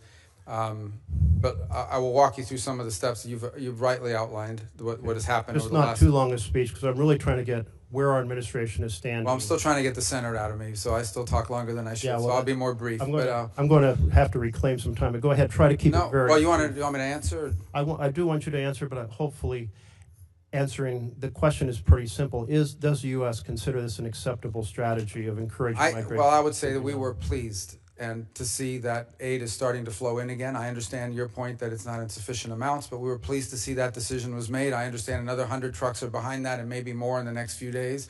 I'll also tell you that I met in Rome 3 days ago, with the World Food Program to walk through some of the ideas and plans they had for distribution on the ground. And ultimately the answer here is for this to end, hopefully with the elimination of Hamas, because the people of Gaza deserve a more prosperous, peaceful future, which they'll never have as long as Hamas exists. Well, thank you. That was brief and well done. Thank you. So then the second part of this is the systematic destruction of remaining homes as a way to make it impossible for people to stay in Gaza. Does the U.S. discourage that? Is it discouraging the Netanyahu government from continuing that strategy? Well, we don't view that that's their strategy. We understand that they are targeting elements of Hamas, is what they have claimed and said to us and to the world, that they believe that they need to root out the remaining elements of Hamas, who, by the way, have been an impediment to multiple ceasefires that I know have been negotiated and even agreed upon by Hamas external and then vetoed by Hamas internal. Is the U.S., it sounds like then, therefore, we're not concerned about that, or you characterize it differently. There has been reports of the administration working behind the scenes to develop a plan to help deport Gazans to Libya. Have you been involved in any discussions related to deporting people from Gaza, Palestinians in Gaza, to Libya? No, there's no deportation. What we have talked to some nations about is if someone voluntarily and willingly says, I want to go somewhere else for some period of time because I'm sick, because my children need to go to school or what have you, are there countries in the region willing to accept them for some period of time? But those would be voluntary decisions by individuals. Well, if they're voluntary decisions because there is no clean water, there is no food, and bombing is all around you, is that really a voluntary decision? Well, ultimately, that's the point, right? And that is, you don't want people trapped there. They may want to come back. They may want to live there in the future, but right now they can't. And if there's some nation willing to accept them in the interim period, yes, we've asked countries preliminarily whether they would be open to accepting people, not as a permanent situation, but as a bridge towards reconstruction. Does that include Libya? I'm not aware of Libya. Thank you. I will just summarize since my time is up. I think the U.S. has a moral responsibility to fiercely convey to the Netanyahu government that using food as an instrument of war is unacceptable. It's a violation of international humanitarian law. It's mass punishment. We have now children who are dying, and while Netanyahu has said he doesn't want to see mass starvation, he's drawing the line at mass starvation, but we're seeing real starvation right now, and I think we owe it to our connection and our close relationship to Israel to powerfully convey the importance of not just 5 trucks a day like yesterday or 100 trucks a day, but enough food to end the starvation. Is that a policy you can get behind? To ultimately rebuild and provide people a future in Gaza? To get behind enough trucks to end the starvation. Yeah, we've made that point. Look, I think ultimately, I don't think you would have seen the events of the last couple of days without our engagement, the engagement of others. Israel remains a strong ally. We're supportive. We understand why for their security Hamas cannot exist. We are also very happy to see that they have allowed aid to begin to flow, and we hope that that will continue. Concluding comment, Mr. Chairman, thank you for your tolerance. It's an important topic. Netanyahu did say he was responding to remarks and pressure from American politicians. I assume that's the administration saying that that we, the America, cannot accept mass starvation, but I would encourage you to push not for 5 or 100 trucks, but enough food to end the fact that children are starving and adults are starving, innocents are starving. Our close relationship, we need to end it. Senator McCormick. Thank you, Mr. Chairman, Ranking Member Shaheen, and Secretary Rubio. Good to see you. It's always great to have you here. Let me start with Iran. I'm deeply concerned, as I know you are, about Iran's nuclear ambitions, and I agree wholeheartedly with President Trump's view that there must be complete dismantlement of Tehran's nuclear enrichment capabilities. A key flaw, as you know, in the JCPOA was its failure to address Iran's support for terrorist proxies. And we've seen the horrific results of that. What assurances is the administration seeking from Iran on its support for terrorist proxies as part of the negotiations? Well, interestingly enough, the negotiations initially have been focused entirely at this point, although obviously we're aware of their sponsorship of terrorism in the region, including the Houthis and Hezbollah and other groups such as this, the militias in Iraq, and their efforts to get back into Syria. Right now, the focus at this point of this has been their enrichment capability, and they're insistent on enrichment capability. Ultimately, I would say that if in fact we have sanctions that are related, things such as sanctions that are related to the sponsorship of terrorism and their violation of weapons conventions and the like, their long-range munitions, those sanctions will remain. If those aren't part of the deal, then the sanctions will remain as a result of that. But initially, I could say that the focus of the conversations over the last few weeks with Mr. Witkoff and the Iranians has been on this enrichment matter, which is by far the sort of the core and most critical matter. As you know, the Iranian position is that they have a right to enrich as a matter of national pride, and our view has consistently been that they can have a civil nuclear program without an enrichment capability, and that an enrichment capability, in fact, would be weaponized at some point in the future, or could be weaponized, and that's a threat that cannot be accepted. Good, thank you. On Syria, I know that many of us are eager to work with you on implementing the president's plan to lift sanctions and protect key U.S. priorities. What assurances is the administration seeking in your discussions with interim authorities on counterterrorism priorities, including the fight against ISIS, during the process of lifting the sanctions? Well, ISIS hates the transitional authority, and they hate al-Shara, and they hate everybody in his government, and I think pose a grave risk to them. So I don't think the issue with them right now is a matter of willingness or a lack of willingness. It's a lack of capability. So there will have to continue to be a role to play in the interim period, both by the United States and our allies and the Kurds and others, in ensuring that ISIS cannot metastasize and grow. One of the most threatening things that we would face, for example, is an ISIS prison break, where suddenly you have a bunch of ISIS fighters loose on the streets and undermining the government. But I do think that part of this dynamic and why we're in a race against time is that every day that goes by that the transitional authority does not have control of the government and or of daily life in some extent, or able to provide basic government services, is a day that ISIS has the ability to reconstitute itself and grow as a threat, both to the transitional authority but ultimately to the broader region. So I don't sense from them a lack of commitment and desire to do something about it. I think, frankly, it's at this moment a capacity issue. They simply, at this moment, do not have the capacity to assume the anti-ISIS effort by themselves. But we hope that with a fully integrated Syrian military that includes the Kurds and everybody else, if you can have no other armed groups in the country except those under the authority of the Syrian government, then I think you begin to make progress. But we're not there yet. That's going to take some time to build, and we look forward to helping as much as we can and as much as little as they want.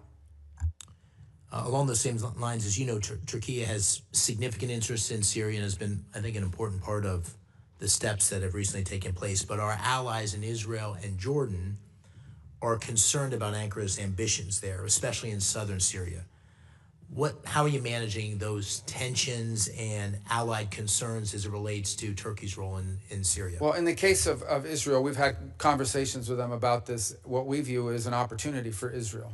If in fact Syria is stable and has in it a government that has no interest, as they have said, in fighting a war with the authorities have said it. Now, obviously, you have to prove it, but they have said this is a nationalist project. They are seeking to build a nation. They're not viewing themselves as a launch pad for revolution. They're not viewing themselves as a launch pad for attacks against Israel. So we think this is an extraordinary thing. If, in fact, you have in Syria a stable government that encompasses all the elements of their society and has no interest whatsoever in fighting wars with Israel over borders or anything else, I think that's an extraordinary achievement for Israel's security. Obviously, they're concerned about the Turkish presence, and we've done some things to deconflict on that front. And I think one of the key points is going to be foreign military basing inside of Syria. And that is, at some point, the Transitional Authority will have to make a decision about whether they're going to allow foreign military basing. That includes Russians, but potentially the Turks have wanted that as well, especially in the central part of the country. Now, the Turks do have a presence in the north, as you know, and one of the things that our Central Command was very influential in doing is helping the Transitional Authority enter a preliminary agreement with Kurdish authorities in the north, which ultimately should lead to the Kurds becoming part of the broader Syrian government and broader security forces. And by the way, the Jordanians, despite concerns they may have been very helpful and very encouraging in our outreach to the Transitional Authority. Very good. Thank you. I yield the rest of my time. Thank you, Senator. Senator Schatz. Thank you, Chairman. Thank you, Ranking Member. Secretary, thanks for being here, and I appreciate our ongoing dialogue, even if we're in some disagreement about a number of things. I want to ask you, and I'm going to try to work the senator out of you here. A bunch of yes or no questions. They are not trick questions. Are you still the acting USAID administrator? Yes. Do you control hiring and firing at USAID? Yes. Well, I delegate the authority to an administrator, but obviously, yes. And you control hiring and firing at state? Again, we obviously rely on our bureaus that do. I mean, depends what you're. I mean, that's a highly technical question. I don't hire the line officers in every embassy, yeah. But I mean, technically, you're ultimately in charge. Yes. Okay. Did you personally review all the programs terminated during the foreign assistance review and personally make termination decisions? Yes. Do you have the authority to direct any state or USAID staff to brief Congress? Yes.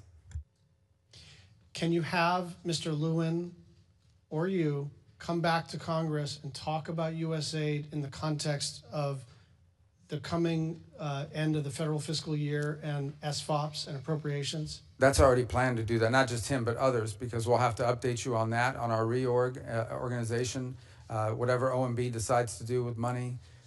So there's a host of things for us to all talk about. So I just want to illustrate, whenever I talk with you, I feel pretty encouraged, and then stuff doesn't happen. I wrote 8 unanswered letters, and I request to enter those into the record without objection.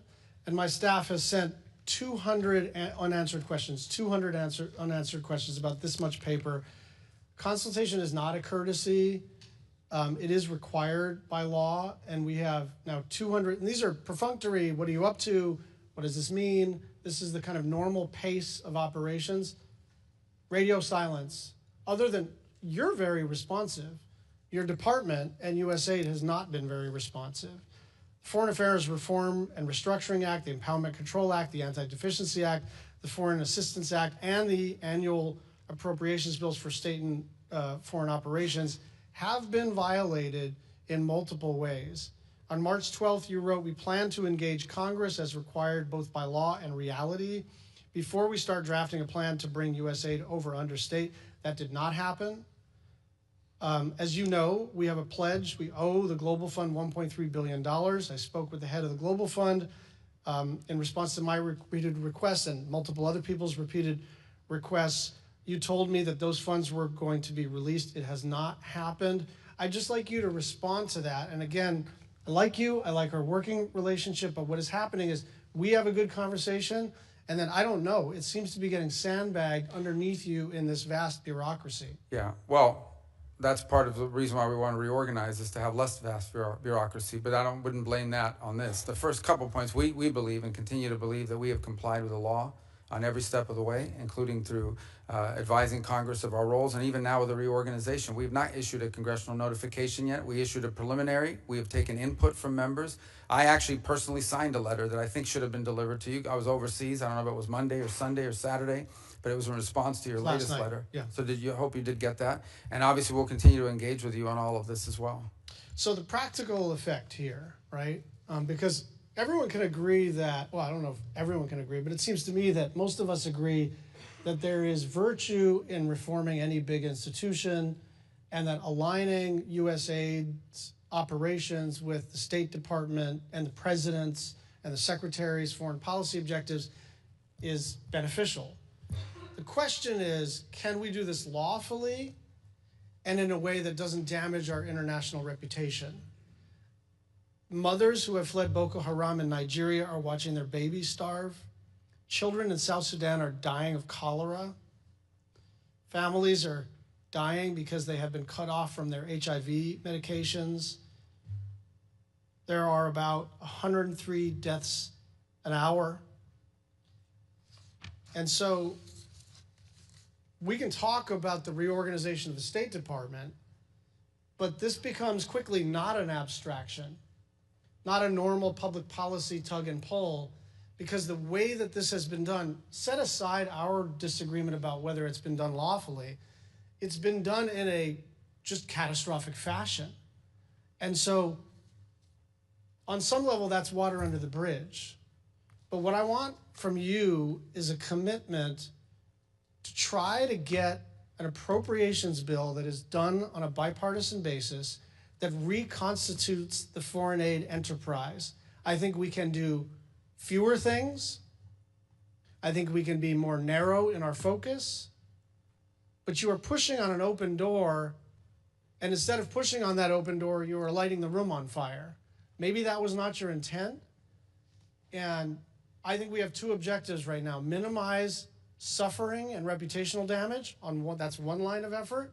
And the other is, how do we get back to the regular order where we can do a bill together? And I'd like your thoughts in the remaining minute and a half. Yeah, well, first of all, that is the intent here, right, is to rebuild the foreign aid enterprise under the State Department. By the way, it's something multiple secretaries of states before me have wanted to do, because we want foreign aid to be a part of our diplomacy toolbox and our way we engage the world, not its own separate entity, but all of it coordinated one with the other.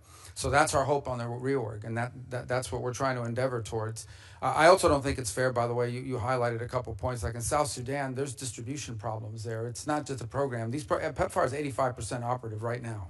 So you touched about HIV medication. Secretary, you are required to spend 100% of the money, not 85% of the money. But 15% of that is funding of programs that we've canceled. We're going to cancel those programs we've rescinded because they don't reach the purpose of those are elements of individual programs, for example, that were not meeting the mandate of the program. They were not being delivered. We just the other day at the embassy level in Namibia identified fraud, where millions and millions of dollars of U.S. aid was found on the store shelves being resold into the marketplace. It was our ambassador who discovered it. We tried to work with local authorities to fix it, and it was not fixed. And he was weeping at the conference while announcing this decision because he hated to do it. In some of the places you highlight, it's important to remember, even if the money is distributed, sometimes it cannot be brought out. The aid does not reach people because armed elements in Sudan, in South Sudan, are impeding aid from reaching their intended recipients. It's a very complicated world in terms of the delivery of aid. The one point I'd like to Senator, you're out of time. With your indulgence, yeah. 30 more seconds. And you and Senator Murphy had an exchange about this. It is just not true that only 12% of the aid reaches recipients. The way you get to 12% is it's 12% local NGOs. So that is excluding CARE, that is excluding the World Food Program, that is excluding Catholic Relief Services. And so if you're going to count that as like overhead or inefficiency, Secretary Rubio, you and I have honest disagreements, but that number has been given to you and is not an accurate assessment of the extent to which aid reaches the people who need it. And I will just say, if there's an enterprise to reduce overhead, count me in, but it is not 88% overhead. That's not what's happening. Thank you. Well, that number, just to clarify, was actually Samantha Power's number. And she regretted that one of the things she was unable to do at USAID is improve upon that number. Thank you, Senator Rosso. Thank you, Mr. Chairman. So in just 5 months, Secretary Rubio, it's wonderful to have you back here in the committee.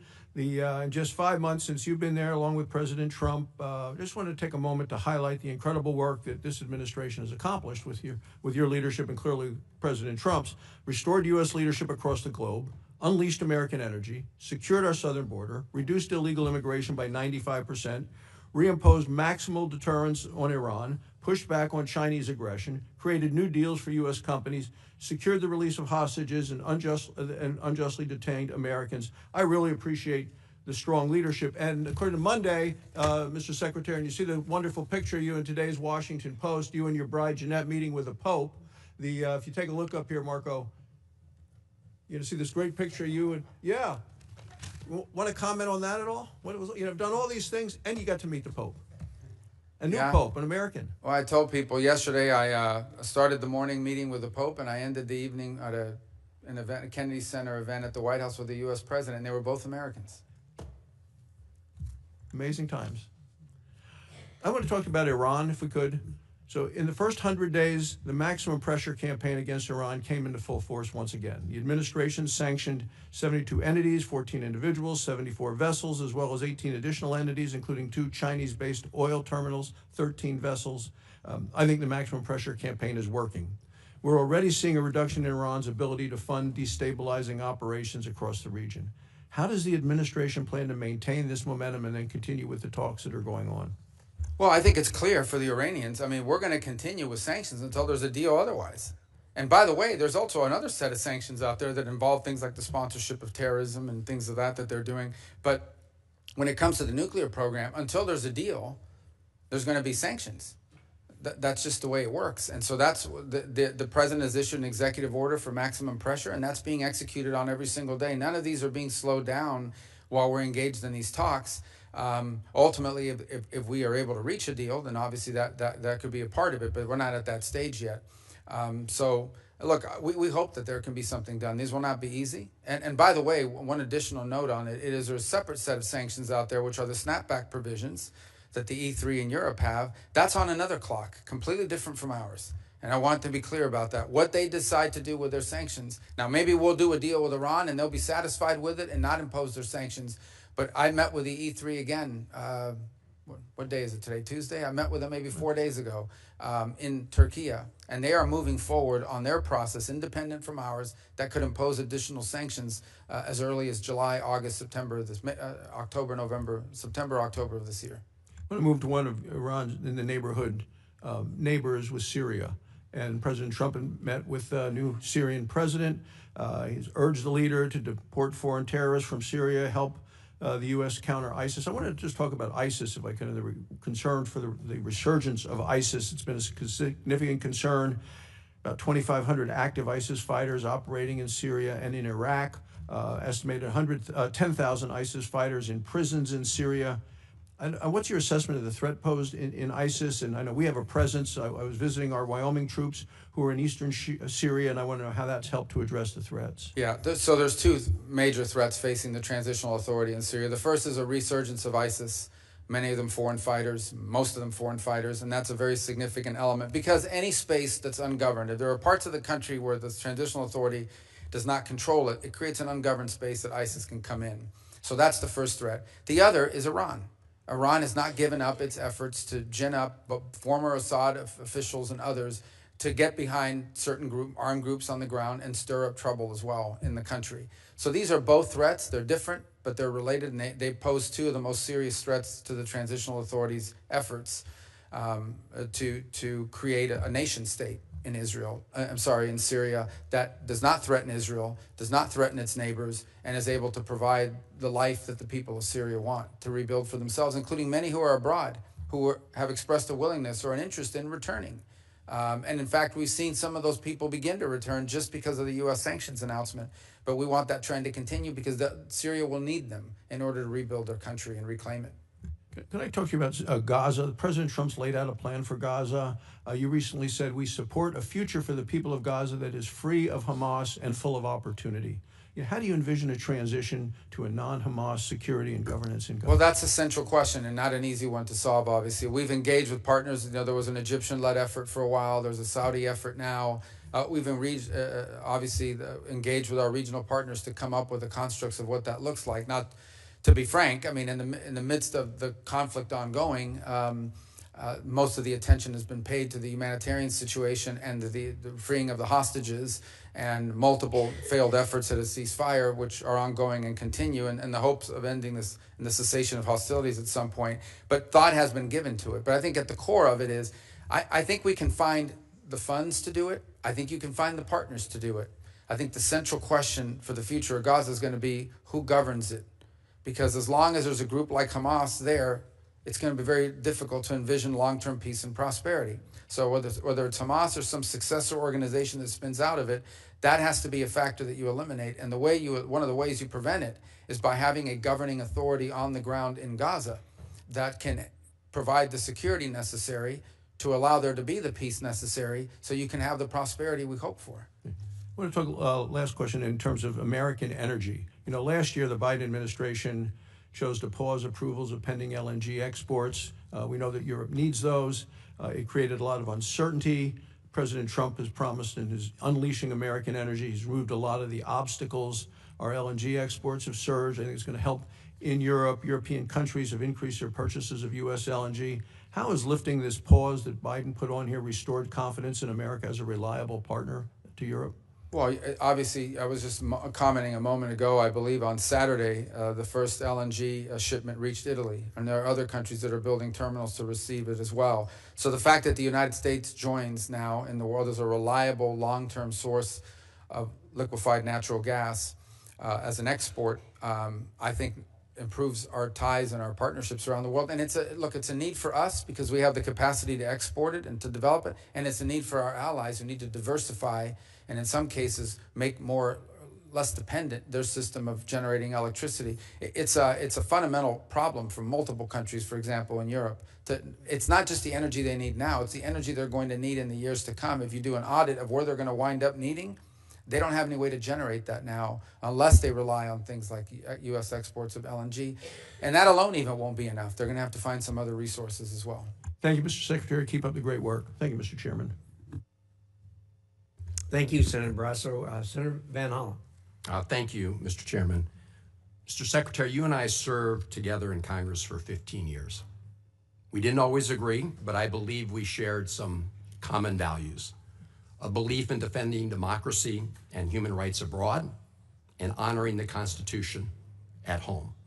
That's why I voted to confirm you. I believed you would stand up for those principles.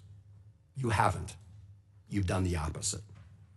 And you used to speak with conviction about the importance of foreign aid as a tool to advance American values and interests.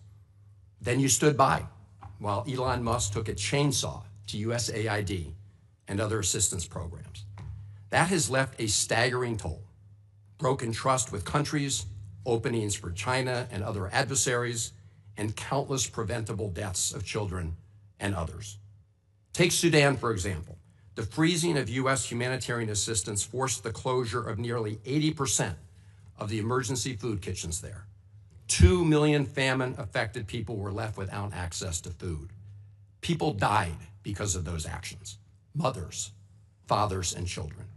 Tons of emergency food that could have saved their lives was left rotting in warehouses because you and Elon Musk refused to let USAID do its job. Sudan is a country where, by the administration's own determination, a genocide is unfolding in Darfur. But here's where it goes from cruel to despicable. While cutting off food aid to Sudanese families living through an actual genocide, you're fast-tracking white South Africans for refugee status under a manufactured claim that they are the victims of genocide. You tried to block the admission of individuals who had already been approved to come here as refugees while making bogus claims to justify granting such status to Afrikaners. You've made a mockery of our country's refugee process, turning it into a system of global apartheid where political ideology and race, more than truth or need, matter. And while you've turned away from a genocide in Sudan and invented one in South Africa, you teamed up with President Trump to throw the Ukrainian people under the bus and have been played like a fiddle by Vladimir Putin. Of course, Donald Trump not only said he would end the war in Ukraine on day one, he also said he would end the war in Gaza on day one. And yet last week, you were all running around to Gulf states giving away very sensitive American AI and chips technology, but doing nothing to end the war in Gaza and get the remaining hostages returned. You know that for 78 days, the Netanyahu government did not allow a scrap of food to enter Gaza to reach over 2 million civilians. 57 children have died from malnutrition so far, and more than 14,000 children are in imminent danger of dying of starvation. As Cindy McCain said last week, and I quote, "Families in Gaza are starving while the food they need is sitting at the border." That is a gross violation of both U.S. and international law. What did you do? Nothing. Not once did you publicly call upon the Netanyahu government to end the blockade. Fortunately, other countries spoke out, and now we see a tiny trickle going in. Where have you focused your energy instead, Mr. Secretary? Well, your first trip as Secretary of State was to El Salvador, not to promote democracy, but to cozy up to President Bukele, who calls himself the world's coolest dictator. The result was a cash for collusion deal to deprive people living in America of their constitutional rights to due process. The Supreme Court, in a 9-0 decision, instructed you to facilitate the return to the United States of Abrego Garcia, who the administration admitted was wrongfully deported to El Salvador. Your response? You've openly flouted judicial orders. When asked whether you have been in touch with El Salvador to return Abrego Garcia, you boasted, quote, "I would never tell you that. And you know who else I would never tell? A judge." Clearly, you don't care about the Fifth Amendment right to due process, and you don't care about the First Amendment either, since you've been very busy snatching students off of college campuses for exercising their right to free speech. You dredged up a relic from the McCarthy era to claim that student protesters posed a threat to the foreign policy of the United States. Give me a break, Mr. Secretary. You know as well as I do, this isn't about national security. It's about punishing free speech. And you know that in America, the government doesn't get to use its power to punish speech it doesn't like. Yet in March, you boasted about revoking student visas, saying, and I'm quoting, "We do it every day. Every time I find one of these lunatics, I take away their visa," unquote. Let's look at one of those lunatics, Mr. Secretary, Ms. Ozturk. Her crime was co-authoring an op-ed in her college paper critical of Tufts University's response to the war in Gaza. Your own department found 0 links to terrorism, no anti-Semitic statements, but you still yanked her visa and shipped her off to detention in Louisiana. And the list goes on and on. The federal judge in the case of Mohsen Madawi, who was the Columbia student who was ambushed by federal agents at his citizenship appointment, said, and I quote, this is the judge, "Legal residents not charged with crimes or misconduct are being arrested and threatened with deportation for stating their views on the political issues of the day. Our nation has seen times like this before, especially during the Red Scare and Palmer raids. Like the McCarthy-era witch hunts of the 1950s, your campaign of fear and repression is eating away at foundational values of our democracy. Back then, it took one voice, Attorney Joseph Welch, to cut through the hysteria with the simple question that marked the beginning of the end of that shameful era. He asked Senator McCarthy, "Have you no sense of decency?" And I would ask you the same, Secretary Rubio. You have shown through your words and your actions what the answer is. And I have to tell you directly and personally that I regret voting for you for Secretary of State. I yield back. May I respond? You may say. Well, first of all, your regret for voting for me confirms I'm doing a good job, based on what I know. Well, that's about just your a record and flippant what statement, you Mr. stand for. Secretary. Can I respond, Mr. Chairman? You may. I didn't ask Senator, questions. please let the Secretary have I'd be the happy floor. to, but then I can respond to his. Your time's up, Senator, and woefully used, I might add. Well- Your remarks do not represent the view of this committee. Well, Mr. Secretary, please. Well, I'd like to. I can't respond to everything he said because much of these are untrue, but I'll go through a few. First of all, I'm actually very proud of the work we've done with USAID. For example, I don't regret cutting $10 million for male circumcisions in Mozambique. I don't know how that makes us stronger and more prosperous as a nation. I raised don't regret Sudan, Mr. psychosocial support services. I raised USAID. Sudan, Mr. Secretary. Can I respond, Mr. Senator, Chairman, Senator, I'd ask you to suspend. You had 7 straight minutes of I chose railing to that. use my time that way, Mr. Chairman. That's my right to Please use my suspend time that way. Secretary Rubio. Well, I can go on. I mean, there's other things here. We spent $227,000 for Big Cat's YouTube channel from USAID. We spent $14 million for social cohesion in Mali, whatever the hell that means. So I can go on and on. I got the list here, and there's more. I didn't even bring the whole list. In the case of El Salvador, absolutely. Absolutely. We deported gang members, including the one you had a margarita with. And that guy is a human trafficker, and that guy is a gangbanger, and the evidence is going to be clear. In the days to come, Mr. you're Chairman, going to see who you went to look, defend. I'm sorry, please, Mr. Chairman. Secretary No. Rubio has the floor. Mr. Chairman, he can't make unsubstantiated Senator, comments like that. Secretary Rubio has the floor. You had Secretary your time. Rubio should take that testimony to the federal court in Senator, the United States because well, he hasn't done it under oath. Here's another point, okay?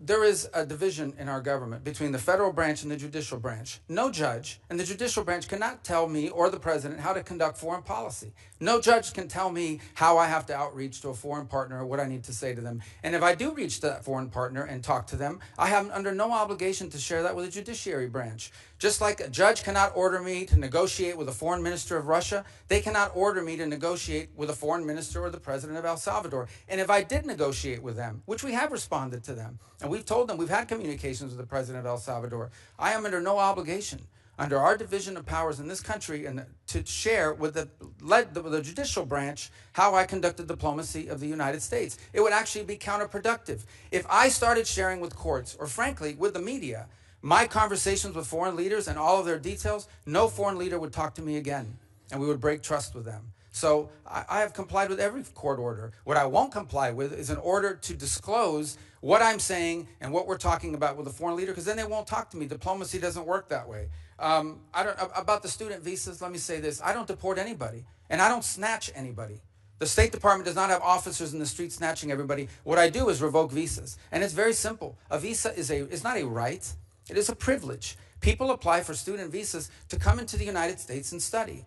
And if you tell me that you're coming to the United States to lead campus crusades, to take over libraries and try to burn down buildings and acts of violence, we're not going to give you a visa. Is that what Ms. Ostorp did? We're not going to give you a visa. Is that what she did? Come on, Mr. Secretary. And every single You're one of just these blowing cases, the smoke factors here are now. different. Senator, the bottom line is, if you're Senator, coming here to stir up trouble on our campuses, we will deny you a visa. And if you Does have the a First visa Amendment and we find apply you, to we will people revoke living it. in the United And States? we're going to do more. There are more coming. We're going to continue to revoke the visas of people who are here as guests and are disrupting our higher education facilities. People are paying money. These kids pay money to go to school, and they have to walk Writing through a an bunch of op-ed lunatics to the who are top here on student newspapers visas. disrupting the Simple foreign as policy that. of the United I want to States. do more. I hope we can That's find more of these people. pathetic, Mr. In fact, the other Secretary. day, some guys led a riot. I forgot what university it was, and I asked, please, can you find the arrest records of all the people that were arrested at that riot at that campus? Because if any of them have a visa, we're going to revoke I it. feel so much safer All right, to let's, lock up people like Ms. Ostorp, Mr. Secretary.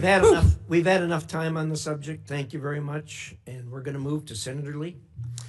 Mr. Secretary, it's very good to have you back here. I want to say it's good to see the fauna in its natural habitat, but it's more like its former habitat, because your current one is also where you naturally belong. And I, for one, I know majority of us feel the same way, have every confidence in your ability to serve us and are very grateful for your service. One of the many things that I've always liked about you and I always agree with you on is your clear-eyed vision for the Western Hemisphere. You seem to share the understanding many of us have, which is that we've been blessed as a country throughout our 250-year existence by the fact that we're protected by a big ocean to our left, another big ocean to our right, and friendly neighbors to our north and south.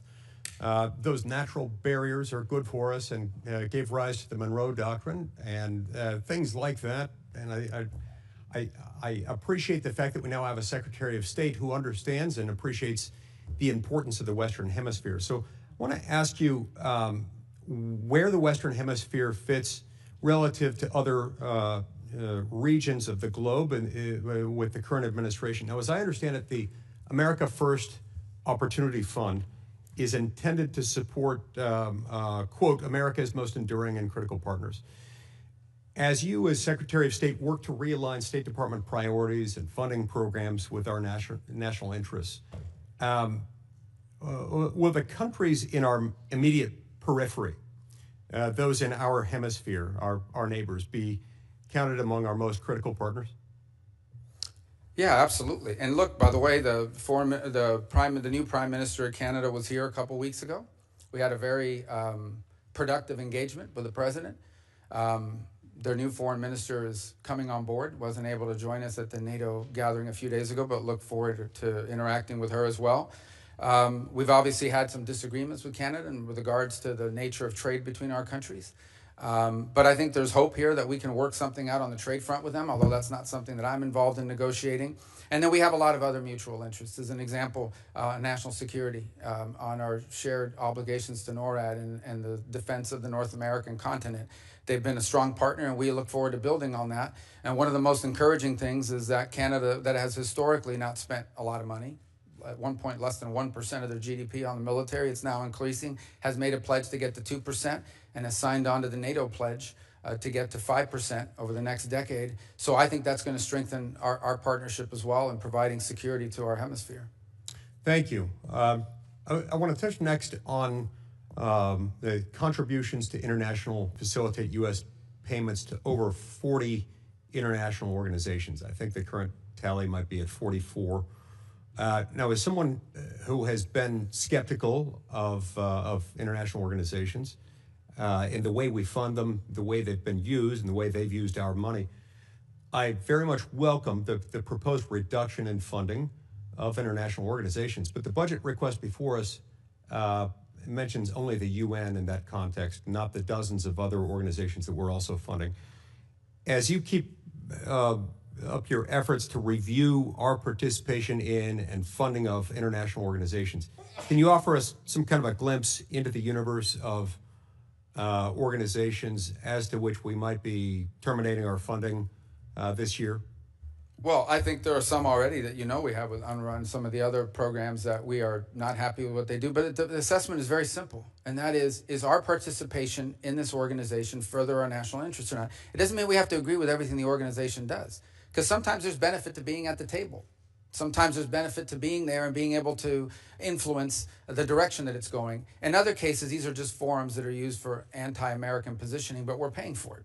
So you start to ask yourself, well, why are people? And in other cases, you're legitimizing it.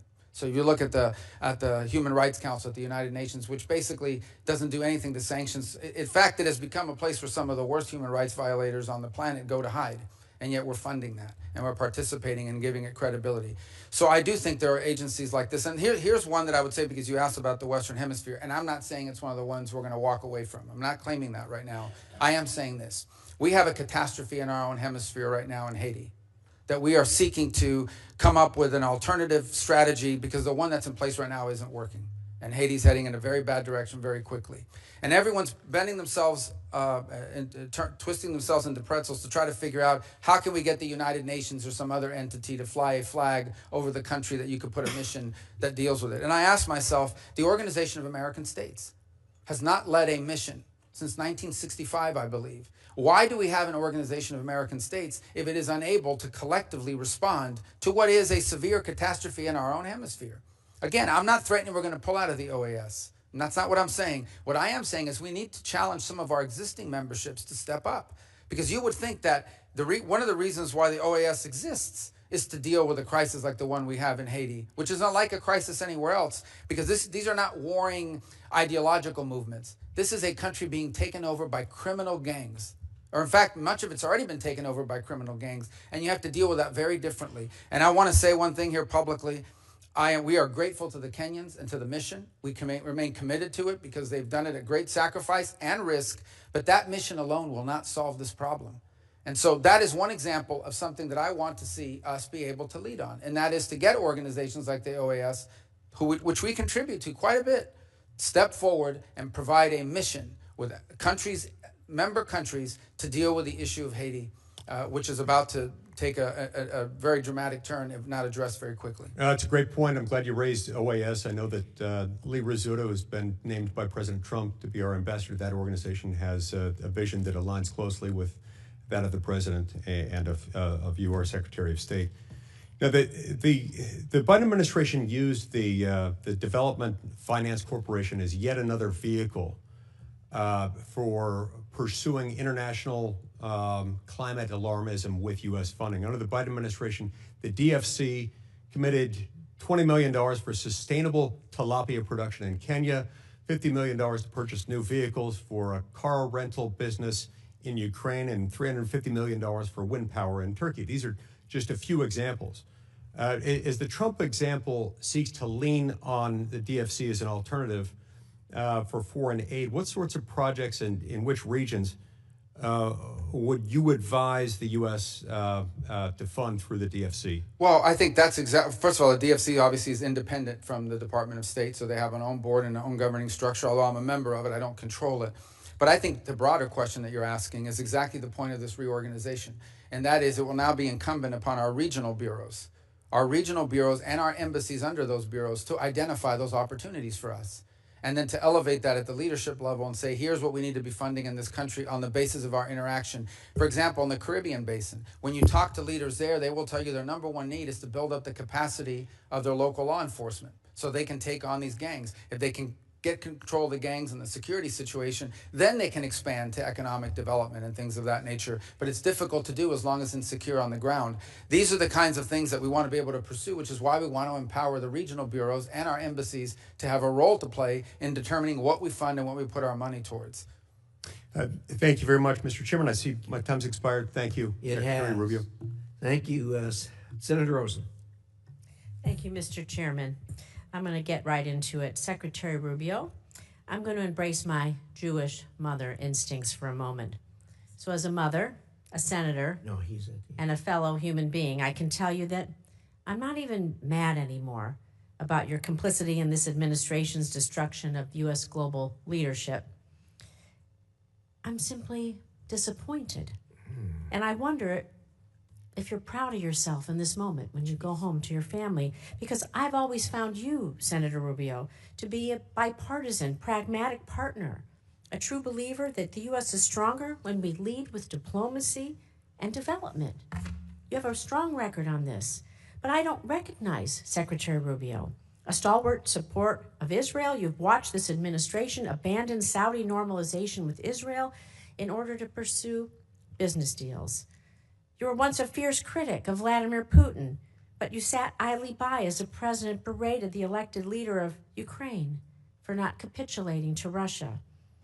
And worst of all, you've kneecapped foreign assistance, including programs that you previously championed and made America less safe, less strong, less prosperous. In doing so, I know you know this in your heart.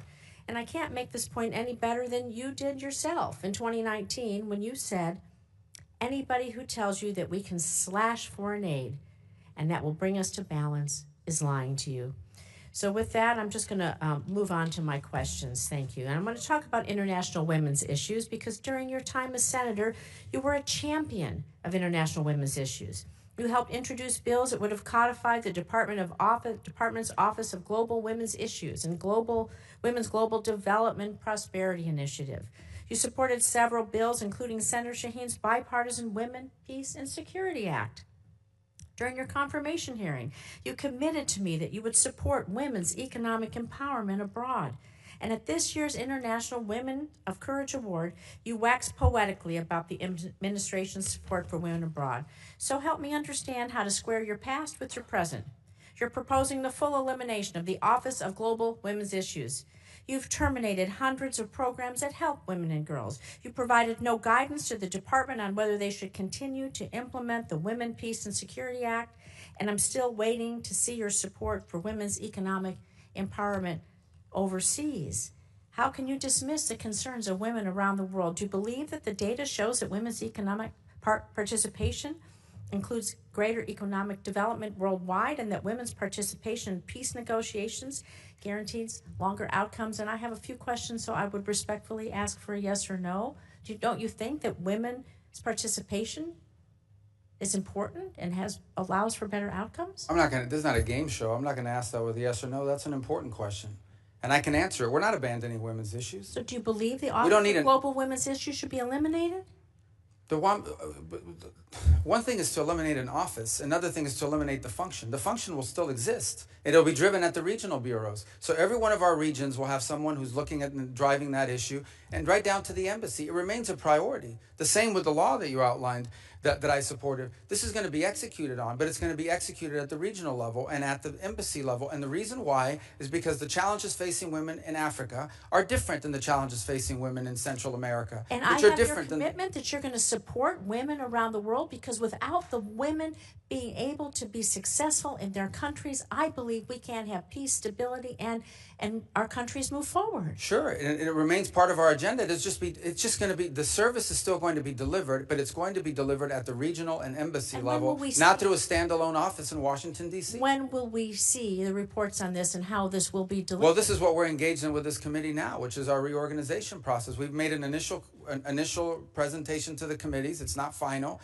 We've received input through the comment period, including from our own building, but also from members of Congress on both sides, and meaning the House and Senate.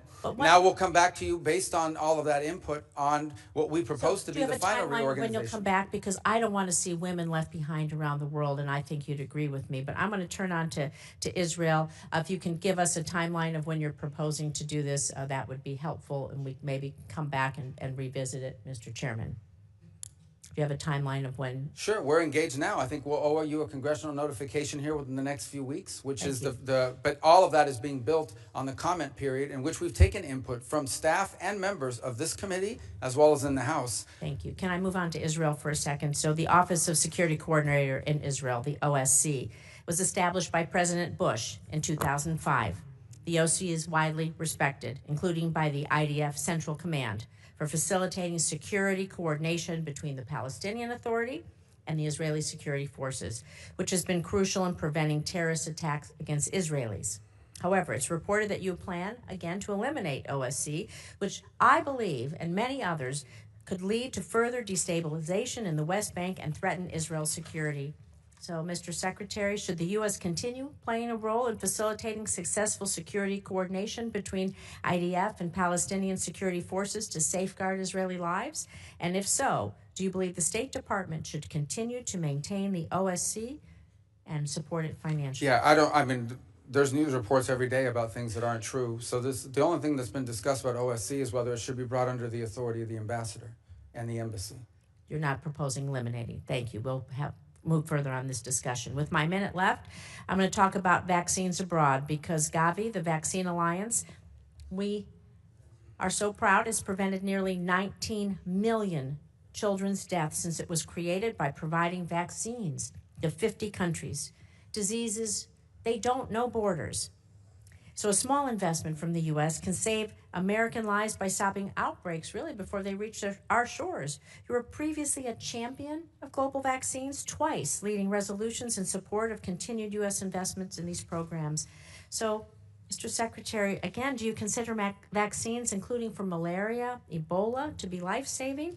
Given Gavi's proven track record of saving lives, preventing global disease outbreaks that could reach our borders, will you commit to prioritizing continued U.S. support for Gavi? But we haven't canceled U.S. support for malaria or any of these other communicable diseases and or vaccines. What we have, there are some individual programs that may have been canceled because they weren't being delivered in the appropriate way. All of these functions will continue. The difference now is the function will be happening under the Department of State, as opposed to a set-alone entity, which you had very little oversight over, by the way, in this committee, even though we tried in the years that I was on it with USAID. And I don't want to, I may respond to one point you made just because I'm curious.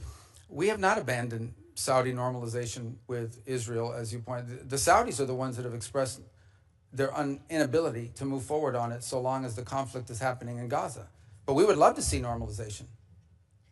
You know, when it comes to the Saudis and normalization, and we can have this I'd be so happy to have you in my office or come to your office and talk about this.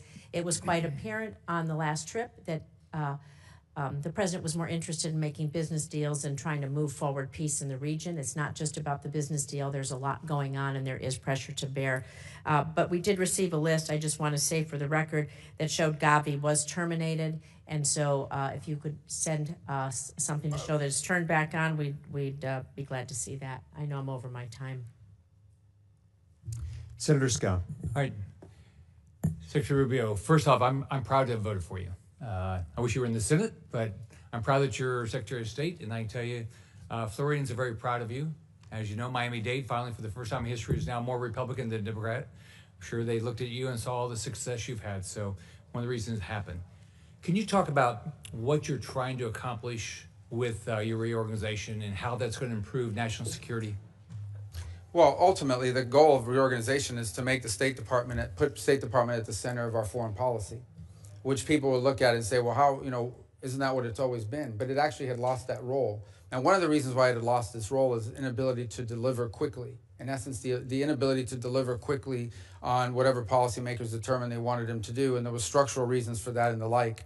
The other thing is that we are now in an era that requires, I think every era has required this, but now more than ever, a foreign policy that's cohesive, where all the elements of national power, including soft power, which has been talked about here today with foreign aid, but also the hard work of diplomacy, of understanding that sometimes when you're dealing with another nation state, they're not going to behave the way you would want your country to behave, but it's in our national interest to have a relationship with them and be able to influence discrete decisions that they make on one topic or another. And all of this has to be coordinated. And that wasn't happening. We had functional bureaus that were basically in charge of some human rights issue. And then we had an embassy.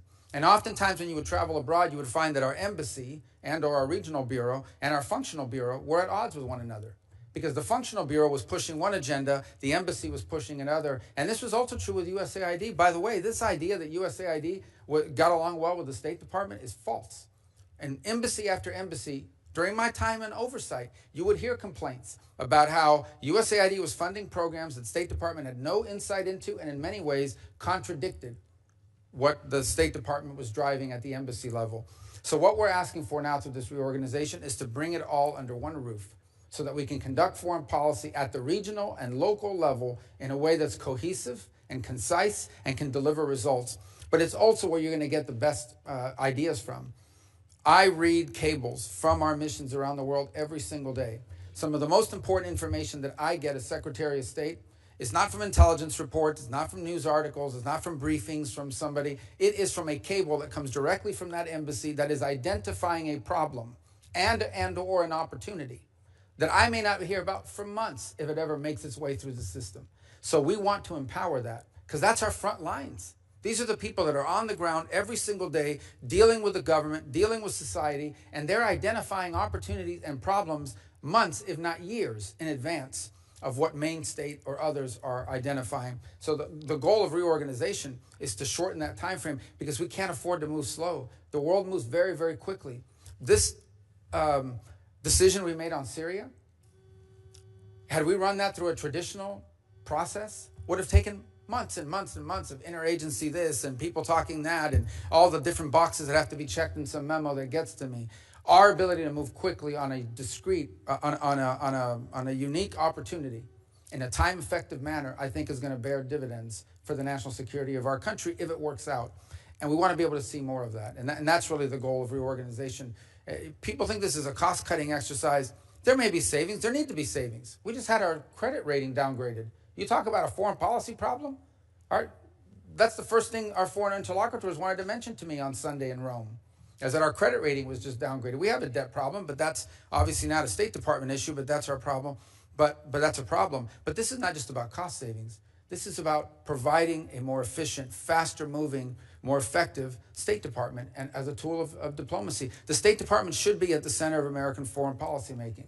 And that's our goal, to create one, to reorganize one that can deliver on that. I want to thank you and President Trump for your focus on Latin America. Can you tell me what do you think the proper role of the Organization of American States is? What should they be doing? Well, you would think that they would be able to be a forum to deal with challenges in the region. None more pressing right now than what's happening in Haiti. I mean, Haiti's basically been taken over by a coalition of gangs who they're not interested in governing the country. They're not interested in running the country. They just think if there's no government, we're in charge of this territory, and from here we can do all the drug running and organ smuggling and human smuggling, all the stuff we want. And that's what they're trying to do, and that's what they're doing. That's a very unique challenge. Our traditional peacekeeping missions are designed to keep ideological groups from fighting each other, or tribal groups from fighting each other, or in many cases nation states from fighting each other.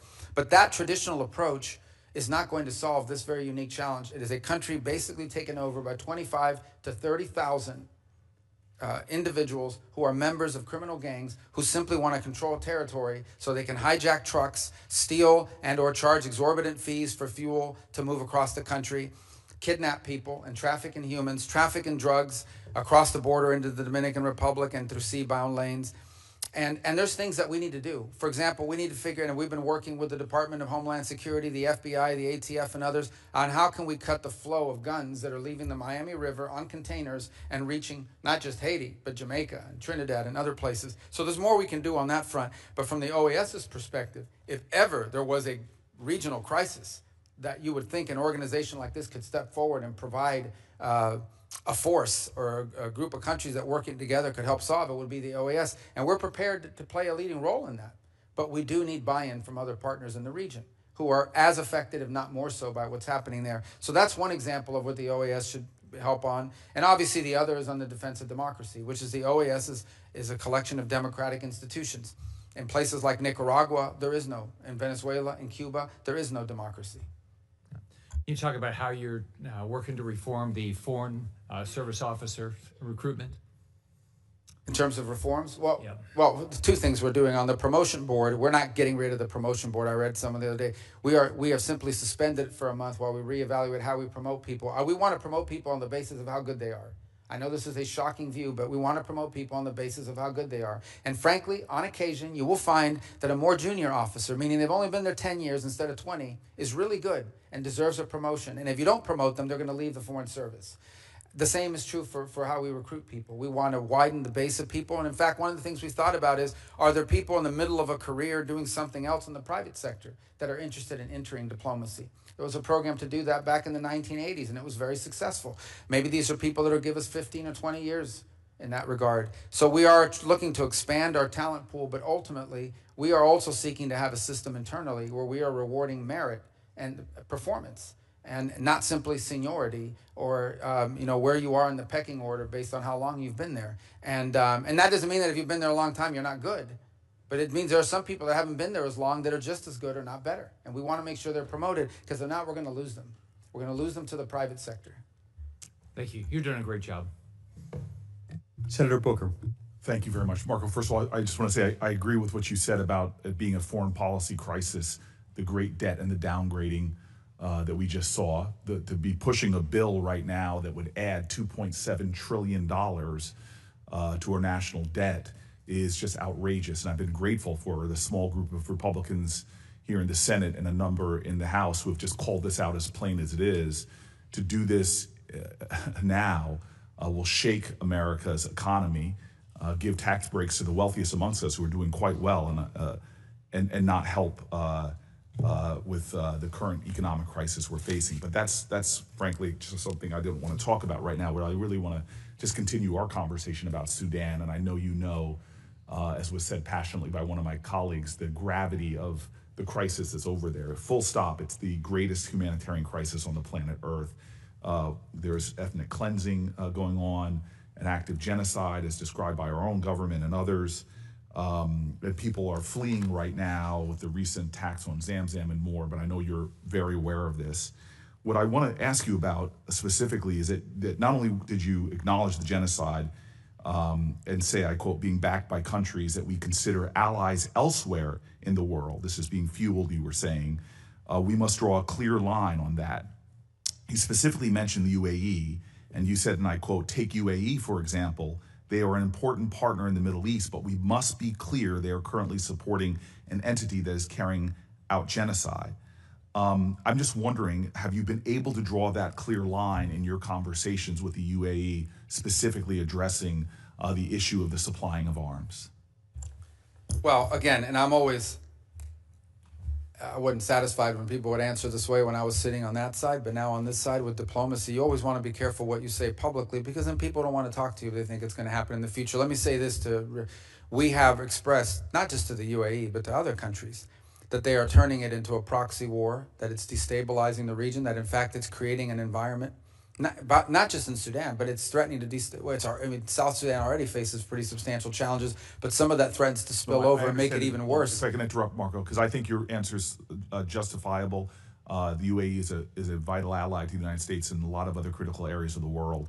But it doesn't serve their interest. But my point is, it doesn't serve the interest of some of these countries involved to continue to pursue this route, because instability there is going to create a breeding nest for. And I guess what my hope is, radicalism. and I know you and I can have further conversations privately, is that we are pressing hard on those people that are fueling the conflict. But I want to ask the next part of this question is the U.S. leadership is critical to end this.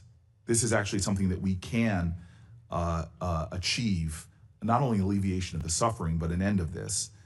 If a humanitarian corridor is created and respected, this is something we can help to do. Finding diplomatic resolution to the conflict is something we can do. Now, there's a bipartisan a commitment in this committee, mandate to appoint a special envoy for Sudan.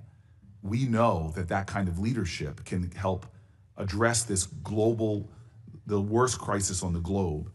Time is not in our favor. Are you going to get a special envoy appointed, as colleagues on both sides of this aisle want to happen? We do. We want to. We'd love to have somebody in charge of that. We know we have a similar arrangement with DRC, Rwanda, and have seen it play dividends. Mr. Secretary, all I'm looking for is a sense of urgency and an answer yes. Yes, the answer is, but we have to find the right person, and that's the challenge.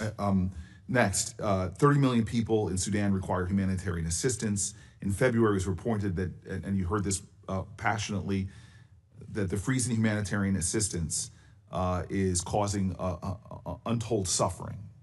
I was there myself in Chad last year and saw the role that we were playing. And frankly, I saw how great American companies like Plumpy Nut here were doing good, a double bottom line. They were helping to alleviate the crisis over there, as well as helping American businesses here. I just am hoping that you can say that you will commit to resume and even surge United States humanitarian assistance, particularly food aid, as soon as humanly as possible. Well, all of that has been approved. All of the life-saving food and medicine programs have been turned on. To the extent that there's been impediments, has been one or two things. Either A, on the payment system front, where we faced a couple of weeks where we couldn't get money moving through Treasury because of a variety of different reasons, including changes to the technology, but that's largely been resolved. And the other is the ability to distribute it once the aid arrives at site. Marco, Mr. Secretary, you and I have been friends for a very long time. A sense of urgency is what I'm asking for right now. That every day that we delay or that we don't plow through the line of defense here, that stopping this from happening, people are dying. I know you, and I know we can do better. And as you and I both were taught back in the days we were playing football, better is possible, good is not enough. I want to move to my next question for you. Is the refugee camps, the U.S. main corridor to life-saving assistance, which I said to you, I visited. I'm just hoping that we can make sure that we are doing more. And I'll be specific in an example of another area. Despite the escalating humanitarian crisis, the United Nations Humanitarian Air Service is vital. The termination of those flights, makes it likely that all of Chad's aid into Chad will stop and end, and they will have no resources by the end of July. It can take a week to reach Chad's border from the capital via motorcade. And so this is a vital lifeline that we were supporting. During the rainy season, you can't make that trip by road at all. And I know, again, that you know this. Why was the award terminated for these flights? It is, to me, this is just very plain. This is the lifeline. And it was denied a waiver, which we reached out for. It's just, again, a very plain way that we could save lives. And I'm not sure if it's just because it had the UN in the title, but can we get a resumption of these flights that will literally save lives by getting the resources? I think the answer to your question is that while you were talking about a mode of transport versus the actual aid, and I understand how important that is, then the question is what percentage of responsibility the United States should bear in comparison to other countries that have capability and are actually closer to the problem. So there's a broader issue here, and that is there does come a point at which we have to understand that the United States, there's great causes all over the world. And I'm not speaking specifically about the flight because I owe you a specific answer on that question. I don't recall that waiver. I don't recall the denial. Marco, that's all. Excuse me, Mr. Secretary, that's all I'm looking for. But all I want you to understand is that not every program we've ever funded is going to be funded in the future because we have to balance these things. Mr. Secretary, I am aware of that. I just want an answer. I mean, there are, this is like Schindler's List. doing a little more saves lives. And I know we are more capable than we are right now. And I'm asking for that answer. I'll get you the answer on the flights. And the flights and some of the other things I mentioned, and I'm happy to work with you on the special envoy. There are people on both sides that are willing to do that. And I'll say in conclusion, because I'm over, but other people did, I do not want to lecture you, especially because I know I've had enough conversations that I know your moral core. But what my colleague brought up very passionately about the Afrikaners, I want you to know, as a person that talks to countries and leaders like you do all over Africa, they are already seeing us not prioritizing ambassadors. They see embassies being closed. But the torrent I got on the Afrikaners reminded me of the torrent I got from African leaders when the president called those countries like those in Africa shithole countries. The anguish and the anger and the disappointment and the feeling of double standards. So just from a diplomatic range, where we're in a competition in many ways on that continent that you and I talked in your confirmation hearings about the profound moral urgencies, economic opportunity, security mandates, the cooperations with these countries. We have got to do a better job, in my opinion, and I've worked with you on these issues when you were a senator, diplomatically in prioritizing these issues. And I will partner with you in any way possible to make sure that we are addressing what I believe is a diplomatic shortfall right now in advancing American interests on the continent. If I might just real quick, we haven't closed any embassies, so I think people are responding to like articles talking about the potential for embassy closures and things of that nature, but we haven't closed any embassies, and we have been engaged. Listen, Africa to me is one of the priorities that I've set for us in terms of our global view, because of the opportunities, because of the youth of the continent, because of explosive growth that we're going to foresee. And as an example of it, one of the things we prioritized, which a lot of people thought was intractable, was trying to reach a peace agreement between the DRC and Rwanda. Now, it's not done, but we brought them both here to Washington, D.C. about a month ago. They signed a memorandum of understanding. The negotiations are moving forward. They're actually moving forward very well. Our hope is to arrive at a peace deal there that ultimately ends what was turning out to be a very brutal and difficult conflict. So I take your point on Sudan and the need for an envoy. We would love to find the right person to handle that portfolio, because it has to be the right person. And we have played a supportive role. For example, the UK, about a month and a half ago, led a Sudan summit in London for a day, where a lot of other countries, when we sent someone, we've offered to be helpful and work with them on it.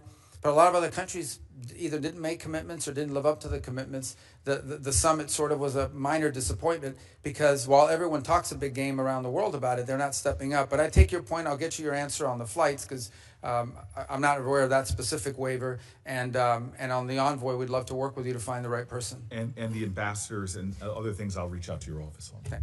Senator Cornyn. Thank you, Mr. Secretary. I'm proud of my vote for you to confirm you as Secretary of State.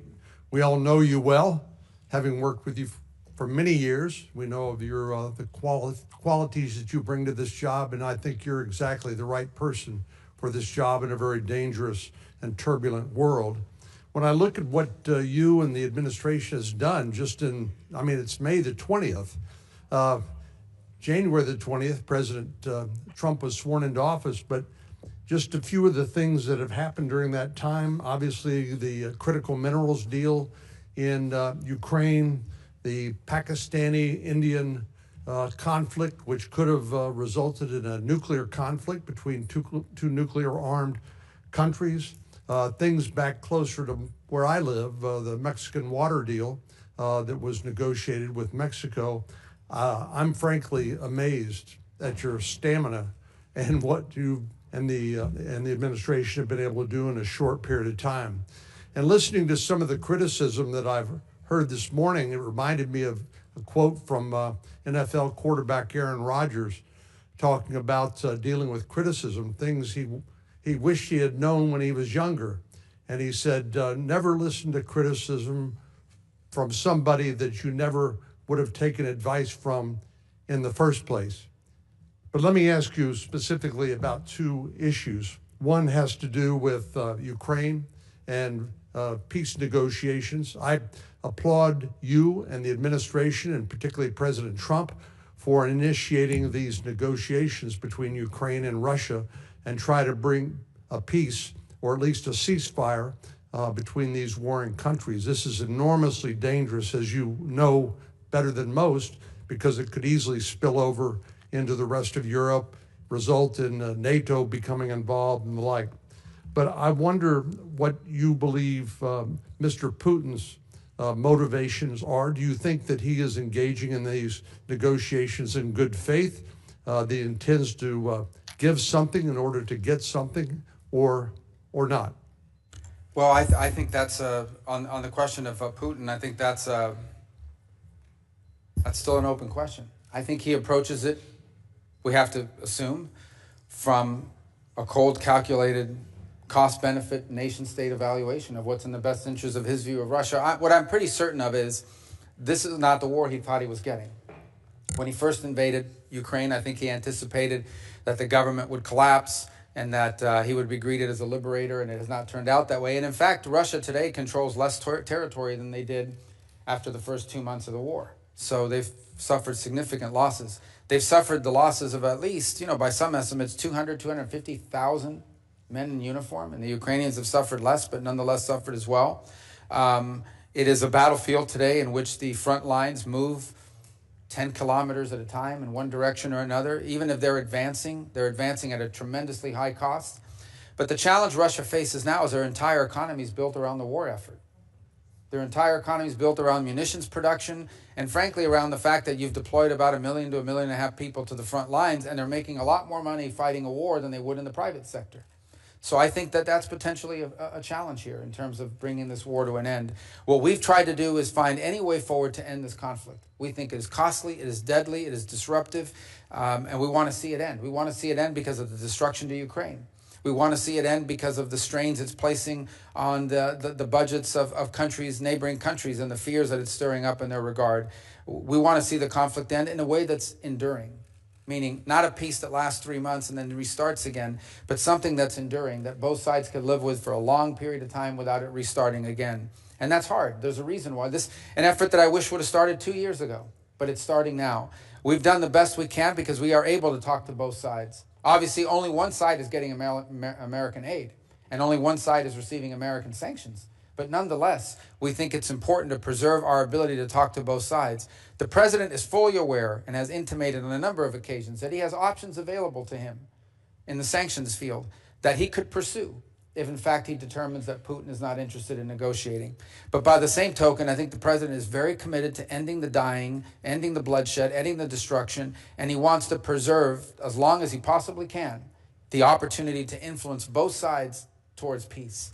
The minute you do certain things, your influence over one of the two sides to at least lead to peace really diminishes.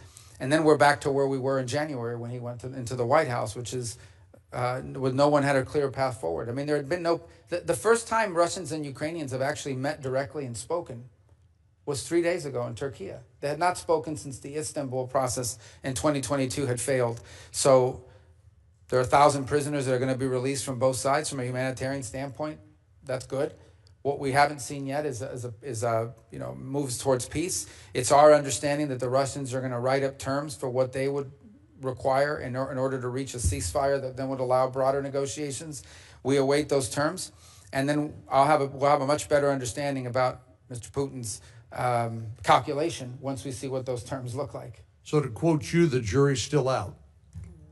These are complex conflicts, obviously, that are difficult to bring to bear, and there are a lot of other things playing at stake. But I do think that whatever offer Russia puts on the table, if in fact they do, as they said they were going to do, they put an offer on the table and say, if this happens, we agree to a ceasefire and further negotiations. I think that offer will tell us a lot about their intent here in the short term.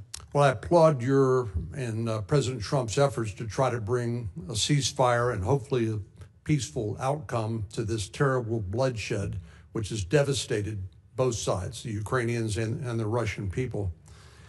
Since you wear multiple hats, including as the archivist and Secretary of State, one of those that you wear is the National Security Advisor, and I want to talk a little bit about the Indo-Pacific and the threat that we face from a potential conflict there. I am delighted to hear President Trump repeatedly say he believes in peace through strength. And I think that is exactly right. I think that's exactly the right approach. But I worry that the United States and our allies are not ready for what could be a conflict initiated by President Xi as early as 2027, when he's instructed the People's Liberation Army to be ready to take Taiwan. General Douglas MacArthur said these words which sort of haunt me in this connection. He said, "The history of failure in war is almost always to be summed up in two words: too late. Too late in comprehending the deadly purpose of a potential enemy, too late in realizing the mortal danger, too late in preparedness, too late in uniting all possible forces for resistance." I don't believe we are ready at this point, but can you share with us your view and the administration's view of what we need to do in order to establish that deterrence that comes from peace through strength in the Indo-Pacific? Yeah, in the most simplistic terms, we have to make the benefit of a Taiwan event for China, we have to make the benefit of it less than the costs. In essence, it has to cost more than what it's worth in order to do something like that, and deterrence is the key to that regard. And I think deterrence obviously begins with Taiwan's own self-defense capabilities. And the harder they are to take militarily, the more time I think they buy for themselves in that regard. I think it continues by having a credible regional deterrent, not just the United States, but Japan and other allied countries around the world, and an increased interest in the Indo-Pacific, by the way, from our European allies. I was at the NATO Foreign Ministers gathering over the last week in Turkey, and multiple member states raised their concerns about the Indo-Pacific and what it would mean for the European continent if there were a conflict there. So I think that also underpins why it's important. We have to understand that anytime there's a conflict in the Middle East or a conflict in Europe or what have you, that we have to dedicate resources and time to that. That's time and resources that we're not dedicating to the Indo-Pacific. We would like to be able to do all things everywhere, but the fact of the matter is there are finite resources and there's only 24 hours in every day. And so it would be of great benefit if we were able to conclude the war in Ukraine and with Russia and Ukraine, if we were able to establish some stability and peace in the Middle East. If we were able to deal with these issues, it would allow us to focus more time, energy, and frankly, resources on some of the challenges we face in the long term with regard to the Indo-Pacific and other parts of the world, but particularly the Indo-Pacific. Thank you, Senator. Senator Cruz. Thank you, Mr. Chairman. Welcome back. When you were last testifying before this committee, you and I talked about water in South Texas, and we talked about the 1944 Water Treaty. As you know well, South Texas has, for the last 4 years, faced a severe drought, and that drought has been substantially exacerbated by the conduct of the government of Mexico, and in particular, its repeated and flagrant violations of the 1944 Water Treaty. Under that treaty, Mexico is obligated to provide 350,000 acre-feet of water each year to South Texas. Mexico was breaking that treaty, and there were 1.3 million acre-feet of water in arrears. As a consequence, South Texas is facing a massive drought. South Texas farmers are putting out of production up to half their acreage. They're laying off workers. Last year, the only sugar mill in the state of Texas closed because sugar farmers could not get the water to grow their crop. And you committed at that hearing to work with me and assist in pressuring Mexico to comply with that treaty. In the months since then, you have followed through on that commitment. You have leaned in vigorously with the government of Mexico. Your deputy, Chris Landau, has done the same thing. Agriculture Secretary Brooke Rollins has done the same thing. And then critically, President Trump put out a public statement on Truth Social, making clear to Mexico that there would be serious consequences, sanctions and tariffs if they did not comply with the water treaty. I will say, as a result of the president's leadership and your hard work, we've had a major victory for South Texas, and Mexico has committed to providing 400,000 acre-feet of water, which is desperately needed. So I want to just start by saying thank you. In 4 years under Joe Biden, the Biden administration would not lift a finger for Texans for farmers in South Texas to hold Mexico to account, and the Trump administration has done more in 4 months fighting for water in South Texas than Joe Biden did for 4 years. So I wanted to say thank you, and I wanted to ask how the State Department is approaching next steps on the 1944 Water Treaty. Well, first of all, we have to understand that that commitment is met, and then we have to begin to prepare for the next cycle. This is a one-year problem. So we want to continue to work on that to make sure that those commitments are made, and that then in the next cycle, this becomes made permanent. That in essence, this becomes a new standard operating procedure and not a one-off. And by the way, it has to be something that exists beyond the presidency of the current president, because if the next president doesn't prioritize it, it could go back. So I just think this continued engagement with them on our expectations. The truth of the matter is, and in fairness, the Mexican government has grown increasingly cooperative on a number of fronts, both on national security issues and common security issues, but also on issues such as this. We're also happy, I think there's also the new treatment plant that they've opened, the Tijuana wastewater one, that we think will also be very helpful to water issues in the region and also the water quality issues.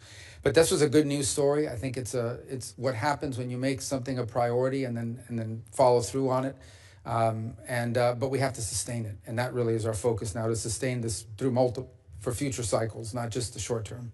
So, and I'll tell you, earlier this year, I went down to the Rio Grande Valley with Secretary Rollins. And in December, I wrote a provision in the continuing resolution that provided emergency relief to South Texas farmers, $280 million. And Secretary Rollins came down. Now, Brooke is the first Texan ever to be the U.S. Agriculture Secretary, and she's the first Ag Secretary in history to go to the Rio Grande Valley. And Secretary Rollins and I did a roundtable, and I will say, you and I have both been very focused on the Hispanic community in particular. I will say the impact in the Rio Grande Valley of having a president and an administration that is fighting for them is enormously consequential. And so I was very grateful that she came down, and the farmers and ranchers in South Texas see that they've got a president and an administration that's fighting for them. Let me shift to a different topic.